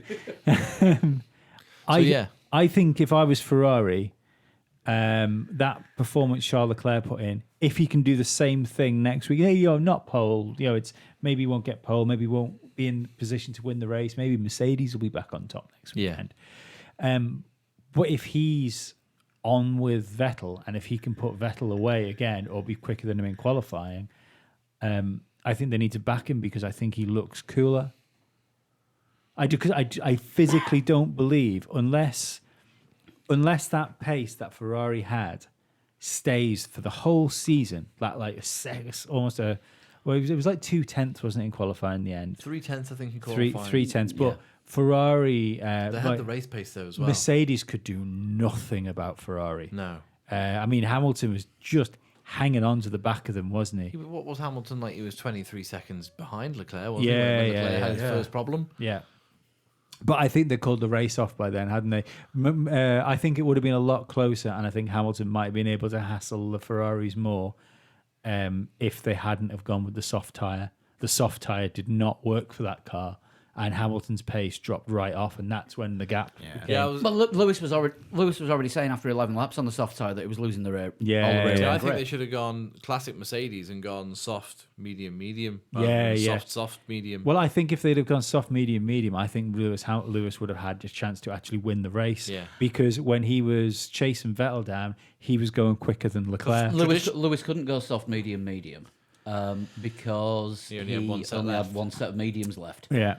He had an extra set of softs. But they did it that way because they thought the softs were going to be the tyre to be on in the middle, didn't they? weren't. And they just weren't. It was just a mistake. Maybe it was something to do with temperature or something like that. But usually that Mercedes is pretty mighty on medium tyres, but obviously the whole sort of tyre compounds, we don't want to get into this whole conversation again. We don't know. it was the harder end of the scale. Yeah. yeah. But even with doing that, this is the crazy thing. Even with having that soft tyre complete, what really should have fucked his race up, to be perfectly honest, when you look at the pace he had, he was still able to race Vettel. Do you know what I mean? Yeah. Yeah. He shouldn't have. He shouldn't have been able to catch Vettel if he couldn't on pace catch Charles Leclerc. After that, because I think on the mediums, I think he could have matched Charles Leclerc's pace, and who knows what would have happened then. But he shouldn't have been. Vettel shouldn't have been in there for him to do what he did. Yeah, it was interesting that the Ferraris were so much faster, and yet Hamilton was able to hunt down and then force Vettel into that mistake. Bottas himself. Vettel himself, I would say. Rather than that. No, but the pace was very Bottas-esque. It was, and Bottas was back to 2018 Bottas. Quite a bit behind. We basically jumped onto Mercedes without even... Well, Mercedes and Ferrari were I sort of think- in the fight together, weren't they, for the win, really? But I think this is going to be crushing for Valtteri. This the rest of this season, because he really thought when he got into that Park Fermé in Australia, he really thought he'd beaten Lewis on equal terms. He thought that gap he had to him was real. He thought all the training he's put in, and still have no idea where that damage came from, by the no. way. But when you look at the damage Lewis had to the floor, that looks about 20 seconds over a race distance to me. Do you know what I mean? That is a lot of damage. I don't think Valtteri, if he hadn't have had that damage, Valtteri wouldn't have won that race. Lewis would have caught him, overtook him, and done what Lewis does to Valtteri Bottas. Yeah. Do you think this race then, Bahrain, was more of an equal footing? Oh, absolutely. This is what Hamilton does to Bottas when they're on the well, same... this is what's happened every other... or not every race, but, it's 9 races out of 10. Yeah. This is how it goes. I'm not taking it away from Bottas in Australia, though. It was a great drive. It was, yeah. I mean, on the positives about he didn't race anybody. On the positives for Bottas, he got a Didn't good have to. start. He got ahead of Hamilton at first. What? Bottas. Yeah. Yeah, he made a good start. Then he did what Bottas does over the course of the race and fought a slower car for 5th. Yeah. How much of that though was strategy? And I think Mercedes might have got a little bit confused. What was wrong with the because strategy? I don't think Mercedes knew which driver to cover off which Ferrari with. Mercedes so far this season they've They pulled in were their covering driver the- who's second. They cover off the second place Mercedes Yeah. first before the lead He Mercedes. got the better strategy. His pit stop was for Vettel, And not should have been the undercut. yeah, and it wasn't for Verstappen.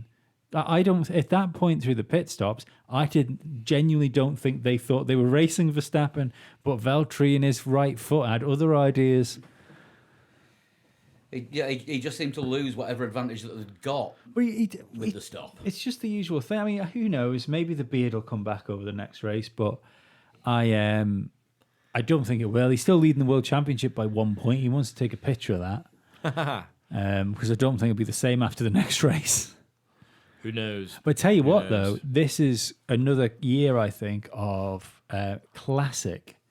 Ferrari have the best car at the beginning of the year, and somehow they're not making the points. No, I want to say Ferrari are Ferrarying themselves as much Yeah. as Vettel's Vetteled himself. Yeah. How Ferrari is it of Ferrari to give Charles Leclerc a car that okay, nobody's fault, but how it's just pure Ferrari luck that the car just loses loads of power with 8 laps or 11 laps to go, whatever it was. But there wasn't Yeah, even... but normally they'd have done that by calling Leclerc in for a pit stop and not bringing any tyres out or something like that. yeah. Or like deliberately leaving one of their drivers out for 7 years. Or trying a 7-stop strategy. Yeah, or like leaving one of their drivers out to try and block some of the drivers, and their tyres are older than the Jurassic period. Yeah, Charles, we want you to stay out. You're covering off Kubica. From Australia. Yeah. Kimi Raikkonen's been out on his tyres that long. When he pulls into Park Fermé, the rest of the cars are like 0G. Talking to Ferrari, Binotto, giant Harold Lloyd or what? Yeah, a little bit. Yep. I don't know if he's taller than Toto Wolff. He's massive. He's a massive man. I think he's taller than Toto Wolff. I've never seen Toto tower over Lazenby like that. It's like when you used to see Andre the Giant interviews. Yeah, I don't know. It's hard to tell. I don't know if Toto's taller or if Binotto's taller. Be interesting. I'm surprised that there hasn't been a Sky feature about it yet. Or maybe they're saving that for exciting mid-season. Which one is taller? It'll be a special on Johnny's house party. Yeah. Or the John Show. Can we just clear this up now? Sky's presentation at the moment is just suckier than the suckiest thing. It's a Well, soap opera. It's woeful. You've got stupid things where, like, I don't. I thought they'd I hit. only watch the races now. I don't- thought the Sky had hit a low when they didn't have live coverage of an F2 race to show a video recording of two drivers playing Jenga in the pit lane. They've managed to get worse. Yeah, like the whole idea. They've got two like £5 remote control toy cars and some cones, making drivers race through the do slaloms through the cones together. I mean, that went on for about 20 minutes. I don't. Have they not got the access? Is that the thing? Have they not got the, like, barring accidentally running into somebody, like at the back and grabbing them for an interview? Do they not have the access to the teams? No, I think they've got the access. I think what Sky are trying to do is just make it sort of tabloid and soap opera and lowest common denominator entertainment. They're trying to make an entertainment spectacle out of the race because it's the show, but they're just taking it in the complete wrong direction. Maybe. It doesn't need to be super technical for people like us and people like you that's listening to this. No. You know, you got to appeal to the casual fan. I just want to listen to. I want to listen to the drivers talk. I want to listen to the team members talk, and it doesn't. Like even back when they used to do things like they get a driver that'd give you a tour around the mobile home sort of thing, Which is awesome because it's showing you what Yeah. life is like at the race. yeah.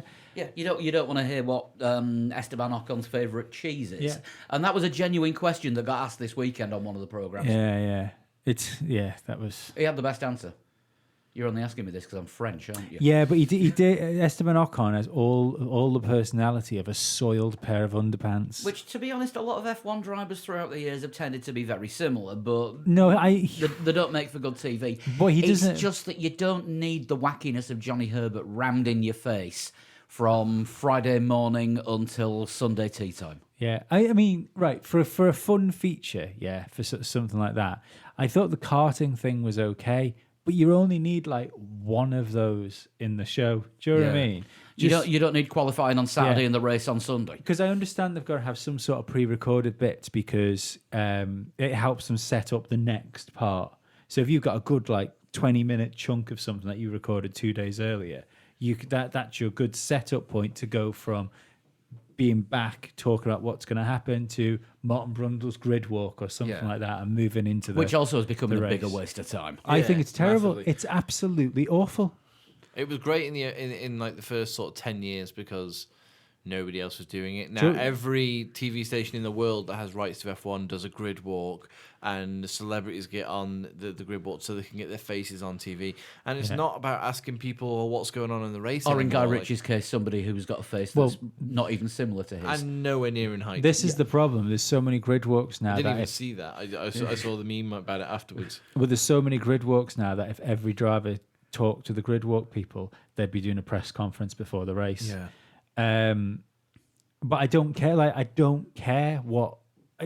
During fucking practice the other day, during FP1 or something it was, like they cut away from FP1 to talk to Carol fucking Vorderman for a split second. I am convinced that the only reason she was at that race was to show off the brand new boobs she seems to have. Now She is a Formula One fan. No, she is a. yeah, I know. Sean claims she's read an interview with her where she says she doesn't have brand new boobs. Right, I don't believe it. But I don't. That's what I said. I don't care what random celebrity thinks about Formula One. No. I care about what team bosses say. You know, if I want to listen to what like a celebrity thinks about Formula One, And they like, should do their own bloody podcast. They should do their own podcast, or they should do like even on the warm up show, those sort of things. But don't cut away from cars on track to speak to somebody that can count really good. I agree. Do we have much news? That Ben O'Hare still thinks she's fit too. We haven't done the prediction results yet. Oh, we can do prediction results. Mine were terrible. Wrong. We'll start with the people that are here, and we'll start with the guest, which this week was Niska from South Africa, and she went for a Vettel win, Hamilton second, and Leclerc third. So that's 4 points in the guest column. Sean did slightly worse. Verstappen win, Vettel second, and Bottas third. Ouch. 1 point. Oops. Chris, Verstappen win, Bottas second, Hamilton third, 1 point. Dan, Leclerc win, I get I 2 was points. close. Huh? What did I say for my? Verstappen win, Bottas second, Hamilton third. That's Where did Bottas finish? second. Oh, Third. Bottas. Oh, no, second, wasn't it? Bottas Yeah. was second. Yeah. What did I have? You had Bottas second. Yeah. So I get 1 point. No, you get 3 points if you get him in the right place. Right. Verstappen win, 0 points. Bottas second, 3 points. Then you said 1 point. Hamilton third, 1 point. So that's four Four points in total. Which is what I said, you just weren't listening. You said 1 point. He did say 1 point. It's being recorded. You can listen back. Anyway, you got 4 points. Dan, Leclerc win, Vettel second, Bottas third. 2 points. We're all in agreement on that? Lee, Hamilton win, Bottas second, Vettel third. 6 Shame, points. innit? Very good. Well, won't be going with the old Vettel win from now third from now on. I know who the Ferrari boy is this time. And I went for a Vettel win, Hamilton second, Leclerc third, 4 points. Lee, that puts you in the lead of the table. How much by? You are on 9, I'm on 8, Chris is on 5. Ah, Sean Bottas and- championship Sean and advantage. guest predictors are on 4, and Dan, you are on 3. So, Damn Ferrari engine. Oh, do you know what we should have done? We should have randomly chose it and had like guest bot. Guest bot. Yeah, well, we have a guest predictor every week. yeah, You kind of miss that with you not being here. yeah. Well, I had this thing about not dying to do. Overrated. Well, And let's just have a look at the prediction league on the site, because we're still waiting for our first full house, which I don't think anyone has got yet. When it loads, I'm on my phone rather than my laptop. That's why it's taking longer than normal. good lord. Let's see. I'll do some ASMR while you're doing it. Yeah, we had a couple. We had a few people on 10 points. Very good. So Lee's only 1 point behind. But there's extra points to play for on the game on the website because you get to predict pole and Fastest lap. fastest lap as well. I'm only interested in our inter-team battle. You don't care about the listeners in real life, do you? No. Right, news. I'm like an incestuous father. Bahrain test is the first thing on here, which is happening Tuesday and Wednesday this week. Alonso's in the McLaren. Alonso's in the McLaren testing for Pirelli. All day Yes. Tuesday and Wednesday afternoon. That's right. Testing for open inverted commas. Pirelli close inverted commas. Pirelli apparently are in full control of the setup of the car and the length of the runs and everything to do with it. The driver is merely ballast. Yeah, and I tell you what, if Alonso goes back into the garage and turns around to Pirelli and says, "I need a bit more front wing," Pirelli are going to say, "No, Mr. Alonso, you can't have it." Yeah, exactly. Yeah. But we do have a few young drivers running. McLaren. So what you're trying to say is that Fernando Alonso is testing the McLaren, yeah, Yeah. but the test he's doing It's for Pirelli. is for next year's tyres.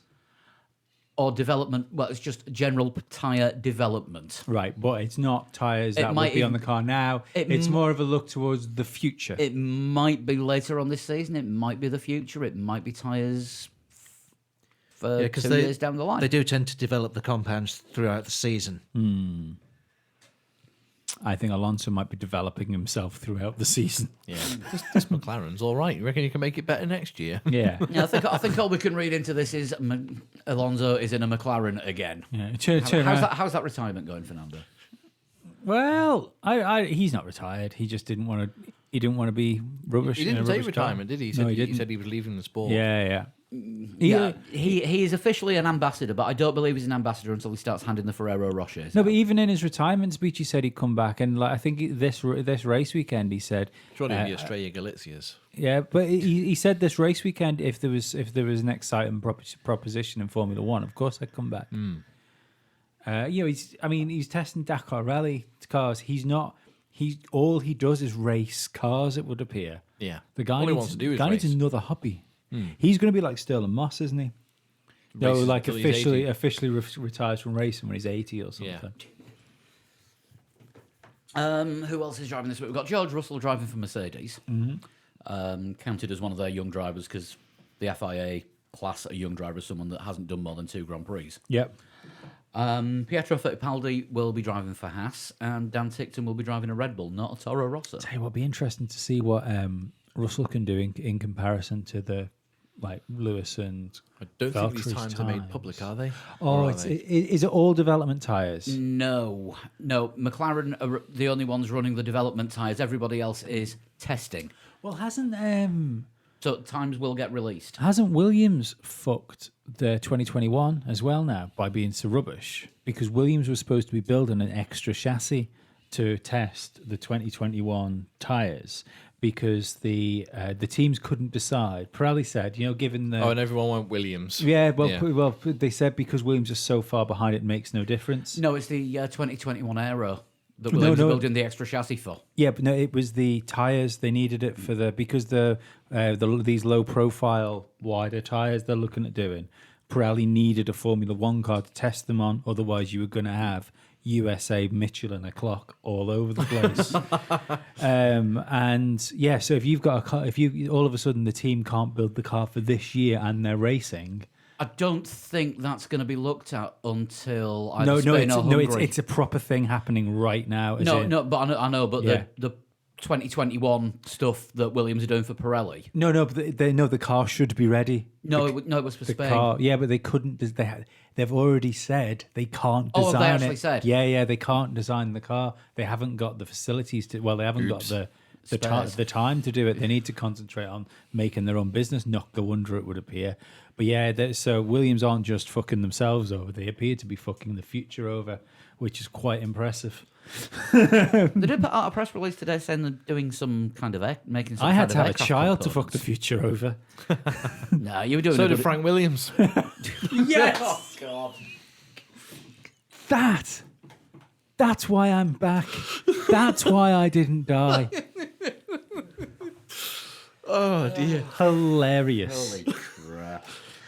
Right, where are we next? Early launch date for the F1 2019. no, I was going to say, game. isn't there somebody else in Bahrain test? Oh, yeah, that. Some guy who's driving for Ferrari one day and then Alpha the next. Yeah. Well, he'll be the only one on track, so there's no point talking about him. is it Just like he was in F2. Somebody cobblers or something. Something like that. Yeah. Yeah, Mick Schumacher doing double duty for two teams. Either that or Ferrari that upset with Vettel are actually going to pour Michael into the car. And they're just going to stood over the car in the pit lane going, do something. Just do something. Well, going on Mick Schumacher's debut F2 performance, he was a bit average. He was average in F3 until all of a sudden he started winning, which was a bit suspect. It was a little bit weird how we suddenly got everything together after the summer break. I thought Are we his gonna driving find the out? sprint race was good. Are we going to find out whether he's Michael's son or Ralph's nephew? Oh, Ralph's son. He does have Yes. Ralph's helmet design. And let's face it, the Schumachers... I've got to give credit to Jeff Sharp for that line, by the way. That was the something he old tweeted as. the old Schumacher gene pool doesn't seem to vary very much on the face, does it? It's there's a prominent jawline there and similar placed eyes. Yeah. We mean like approximately halfway up the head, either side of the nose.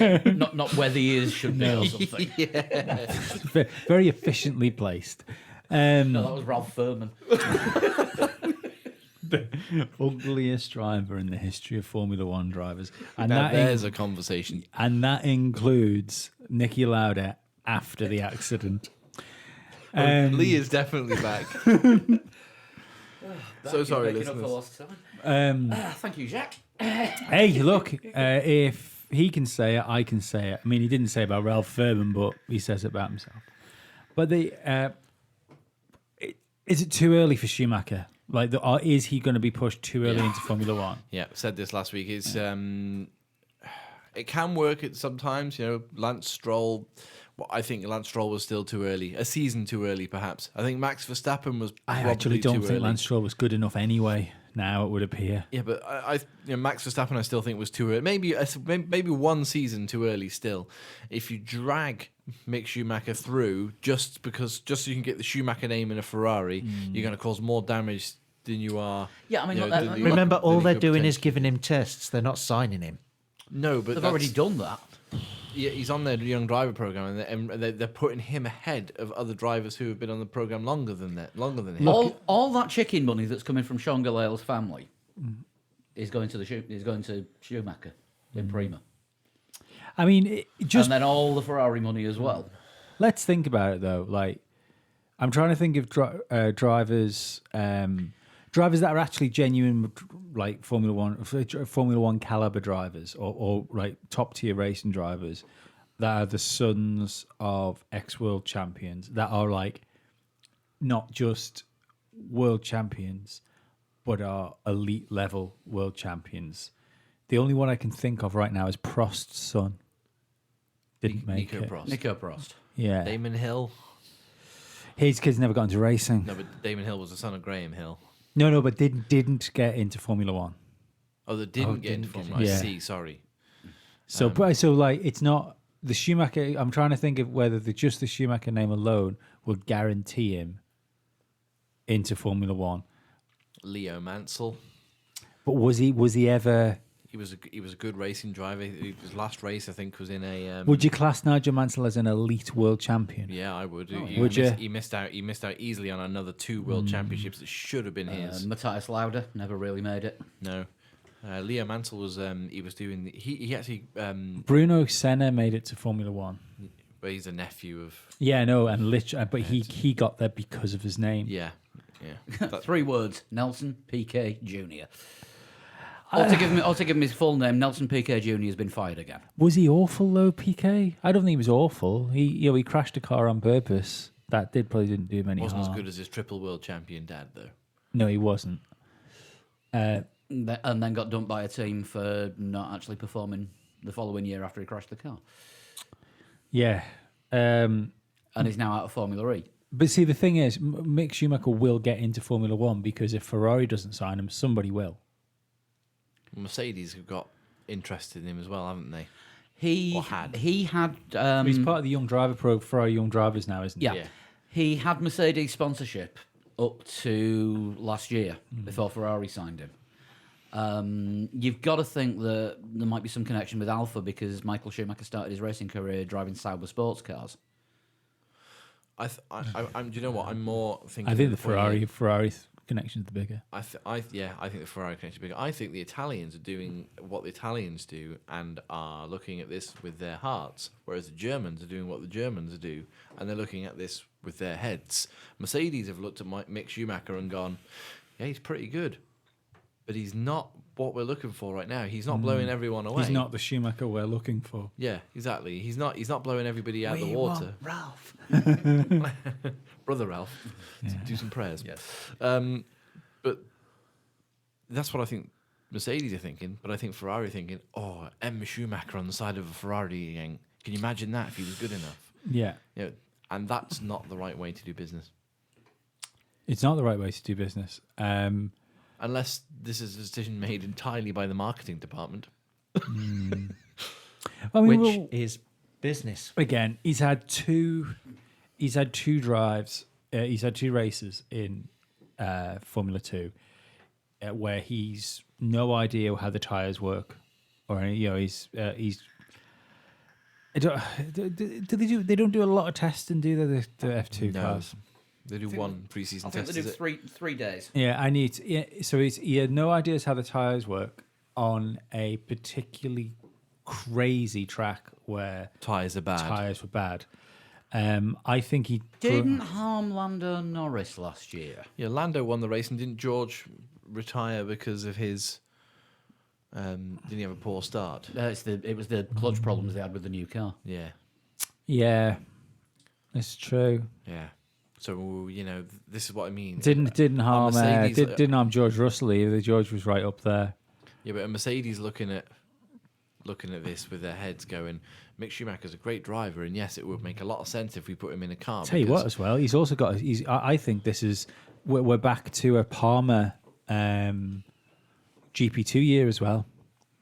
There's we were saying this. There's last no week. Lando Norris or no George Russell's no there. outstanding talent in GP2 by the looks of things. Or no one that appears to be standout. Maybe we'll get somebody through the course of the year. If Markelov doesn't win it this year, Markelov won't. Which would be very difficult because he isn't taking part. he was in the first. He was entered for the first race, wasn't he? Nope, he wasn't in it this weekend. How are you supposed to win a Good championship Lord. from like 20th on the grid? Good lord. No, there's no Markelov. Luca Giotto looks to be. He's been in it about 7 Pretty years. decent. Well, this is it. He's Palmer in it, isn't he? If he doesn't win it, then there's something wrong with the world. And Ferrari on him as well. Yeah, but he's never going to make it to Formula One. He's not a Formula One driver. There's He- always Nick De Vries. yeah. This is the thing. Nicholas Latifi.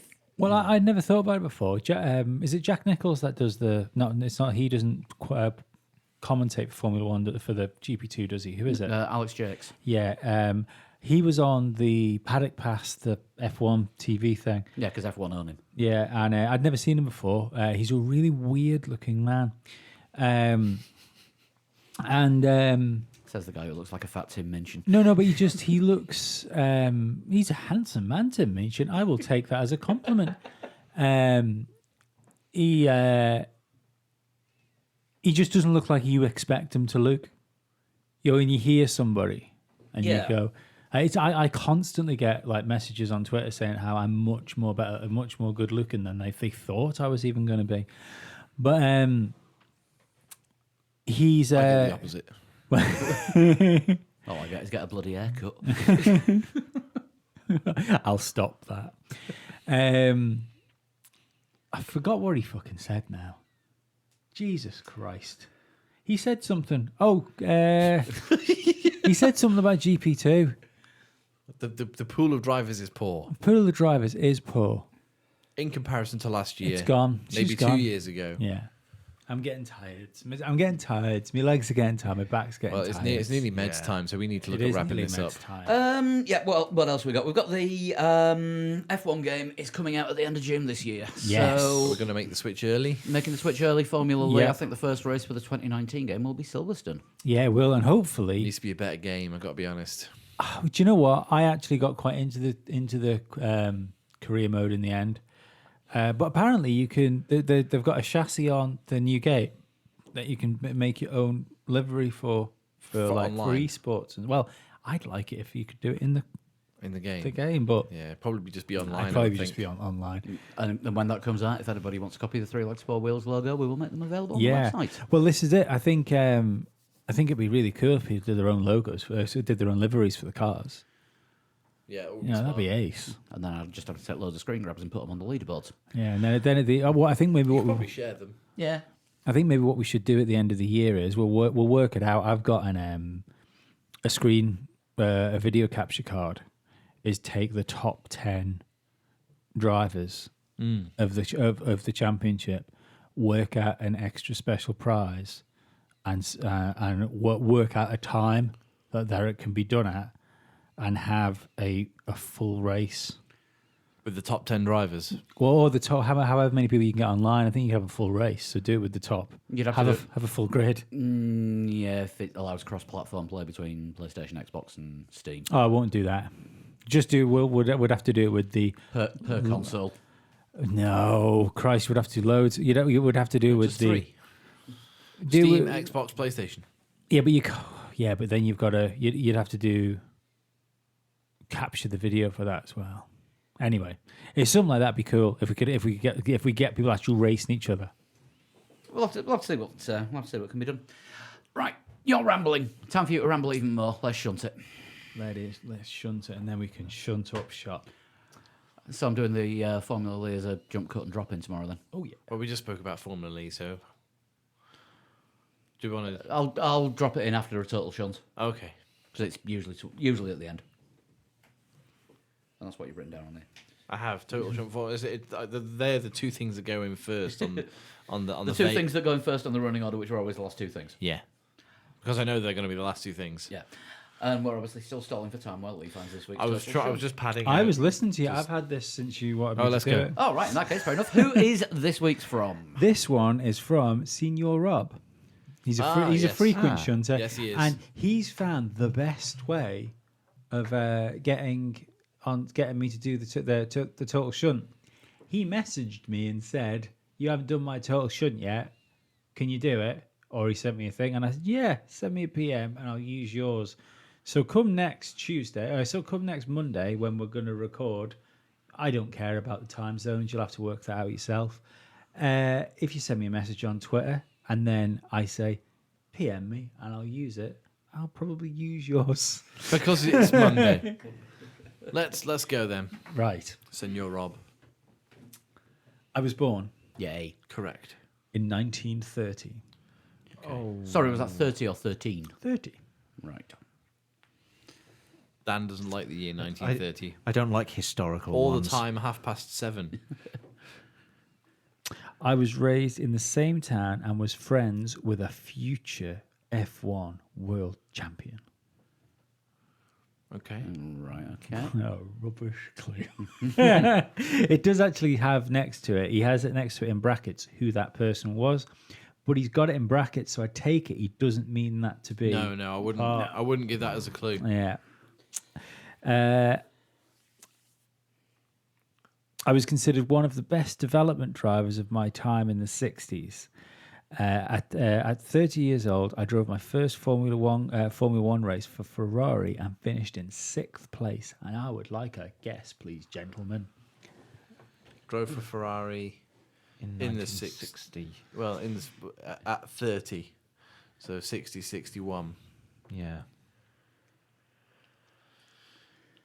Which was about the average age of a rookie in those days. Yeah, you're asking me to think of Ferrari drivers from 1961. Not going to be able to give you. I ain't got a great. Can we just say Wolfgang von Trips again? We can do. I think he was a bit later than that. But let's just say him anyway. Wolfgang von Trips is the first guess. Being the masser of my time, I have been teammate for 2 F1 world champions. The beginning bit wasn't there. I just thought it had a little bit of flavour. Yeah, fair enough. That's what Peter Andre said. No, he asked, what's your flavour? I think you'll find. That was Craig David. Was it? Yes. Oh, God. God, I do too many pub quizzes. It's an easy mistake to make. Ferrari world champions. John Surtees was 64 champion for Ferrari. Now, who would have been in the other car? He did. The questions were, or the clues were, that he drove for Ferrari in 1960 So it's not necessarily a and Ferrari that he'd world been champion. teammates to 2 world champions. I think we might need another clue here. So hang This is a killer of a clue. Oh, what a guess. I though. think we should have taken the name on. in Guess. brackets. Did you give me a guess?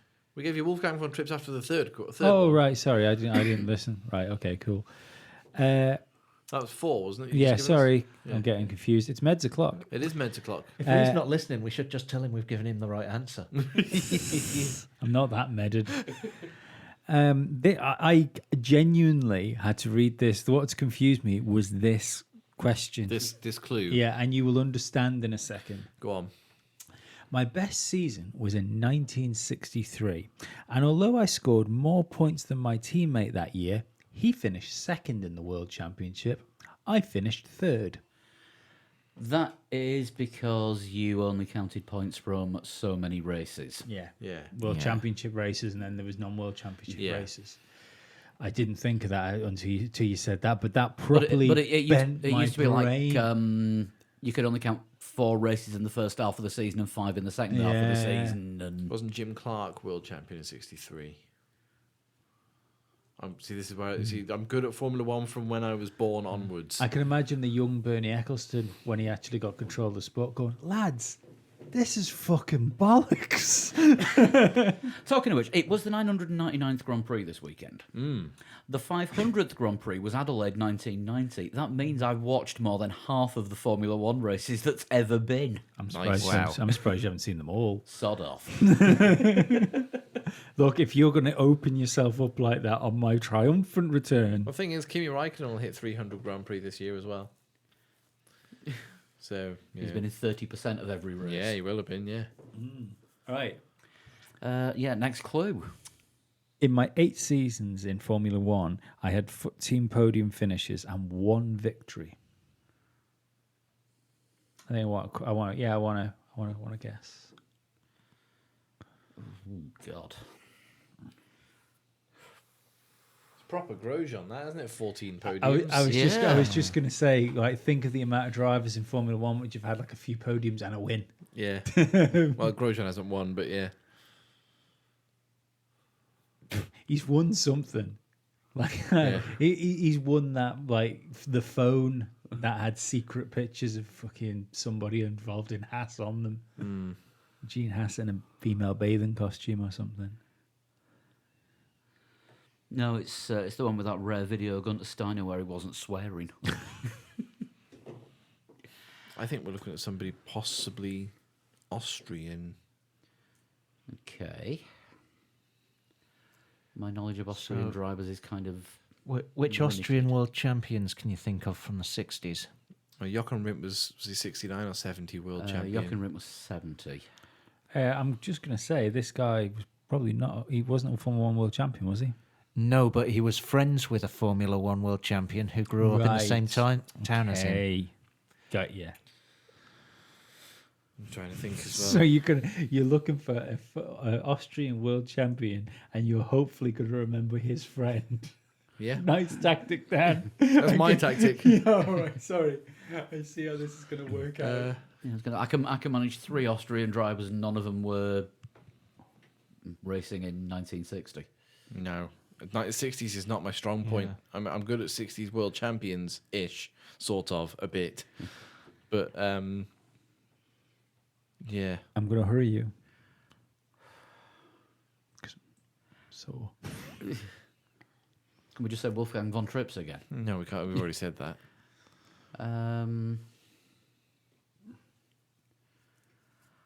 I've got absolutely nothing at the minute. No. So, do you know what? This is really difficult. I'll let you bank that, and then you can work 2 people out. Mind you, I suppose it doesn't matter, does it? Yeah. On the last clue, doesn't matter. You can say anybody. Give me someone. Jackie Stewart. There's no Spaffer either. oh God.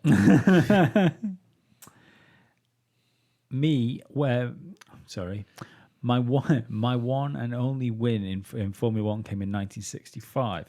Not only was it a special one for me, it was of major significance to the team as well. Oh Christ! I'd like to say congratulations to Senor Rob for beating us. I'll give you a hint. Even with some questions to go. Yeah. I drove for Lotus. I'm remember his going to name. help you here because I think you're going to say yourself wrong. I don't know whether it was a factory team or not, but he's got it down here Honda. Honda didn't enter F1 until. No, they may have been. And the race was Mexico. Drove for Honda Mexico 65. That sounds like a bike. The Honda Mexico 65. I know it's not exactly not who I was thinking of then. Well, that was it. I thought it's going so badly. I didn't want you to send yourself down a Lotus track. No. No, this is a Lotus running into the back of a Sauber and flipping it. Yeah. I had a small role and was a technical advisor in a film that won 3 Academy Awards in 1966. Obviously, Right, so Grand the Grand Prix. Prix film. So Peter Gethin. Oh. Possibly. Most Formula One world champions. I don't know who he would have grown up in the same town as. Did the question about growing up in the same town, was it a friend of a Yes, he was a friend. friend of him? Right. I have competed in the Le Mans 24 hours, also known as the 24 Hours of Le Mans, Yes. 7 times. That seems to be a question that crops up as often as I was born. know it does. I thought that when I seen it. I'm just waiting for the day when someone sends a Nico Hulkenberg one in. 7 times. I have finished none of those races. You know, because DNFs are always something that stick in the mind.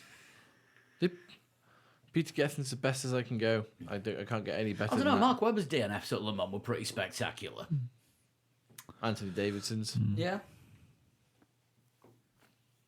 It's a song Dan likes. I was born in the USA.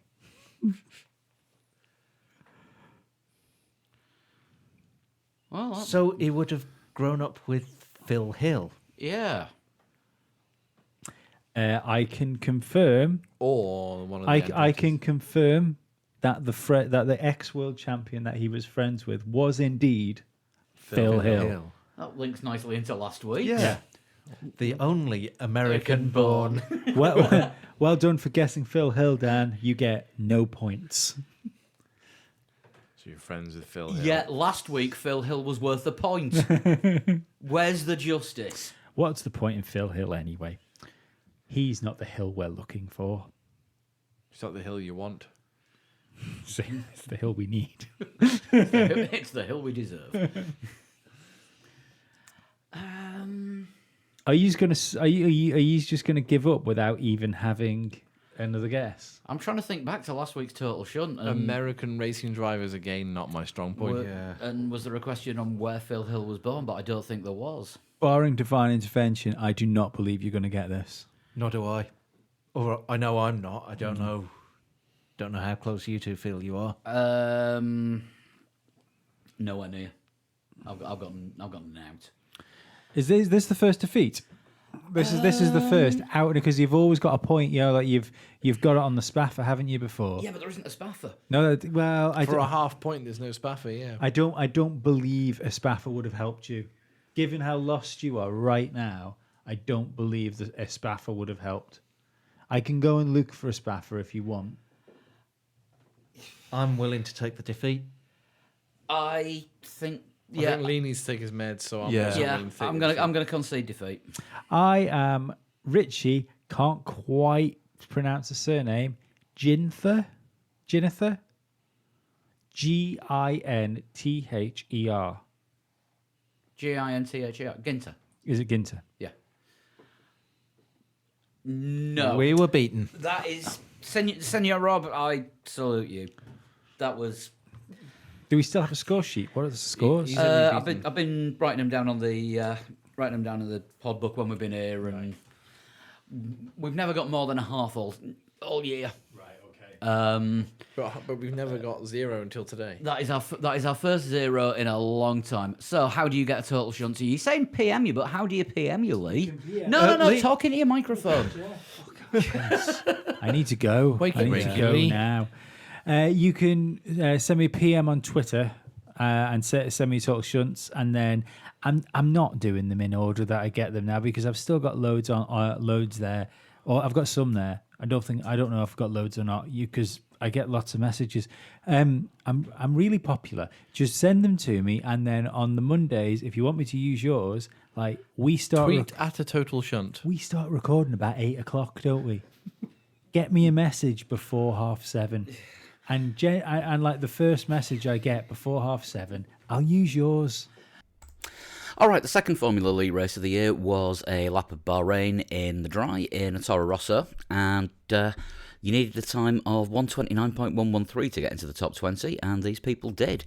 Start with James Holman in 20th, Randy Hale 19th, Nick Patakis, who was 18th, Adam Smith 17th, Alberto Roldan 16th, Ross Tuddenham in 15th, Daniel Lendevai 14th, Hunter Sargent was 13th, Ricky Worrell 12th, Ken Lauderbach was 11th, 10th was Ollie Vestley, 9th was Paul Large-Simon, 8th was Kyle Armstrong, 7th was Michael J. Keller, 6th was Weitzer Camping, 5th was Santeri Unasti, and I hope again I've said it right, 4th was Rob McLowan, and the top 3, Josh McCarthy in 3rd, 128.232, 2nd was Alessandro Popolani, 127.672, and this week's winner was Chris Olby with a time of 127.663. Right, next up is a lap round China, and it's going to be in the wet this week because we've not done a wet race for a while. And let's have it in a Ferrari to make up for it. So that is a wet race in China in a Ferrari, and you've got until Monday, the 15th of April at 7 o'clock UK time, 2 o'clock Eastern. That's the end of this jump cut. And if you want to get in touch with all of us on the show individually, I am at Pablo100. At Flood21. At Dan Dankleton. And Sean is at Sean Cowper. The show itself is at Three Legs Four Wheels. You can find us on Facebook, facebook.com/Three Legs Four Wheels. We're on Instagram as well. And if you're old school and want to get in touch by email, it's threelegs4wheels@gmail.com. And there's the extra show. We've already mentioned the Patreon show tonight, but patreon.com/Three Legs Four Wheels. Sign up from as little as $1 a month, and everything goes towards helping the show. And you get an extra podcast every week. And this week was gory. Check out Musty Audio as well. I make it dead easy. All my shows are on Musty Audio thing, all 3 of them. So go and check out my other stuff. We will be back next week, and we'll be looking forward to the Chinese Grand Prix. Sayonara. That's Japanese. I don't care. Okay, fair enough. See you later. We'll see you next week. Bye-bye.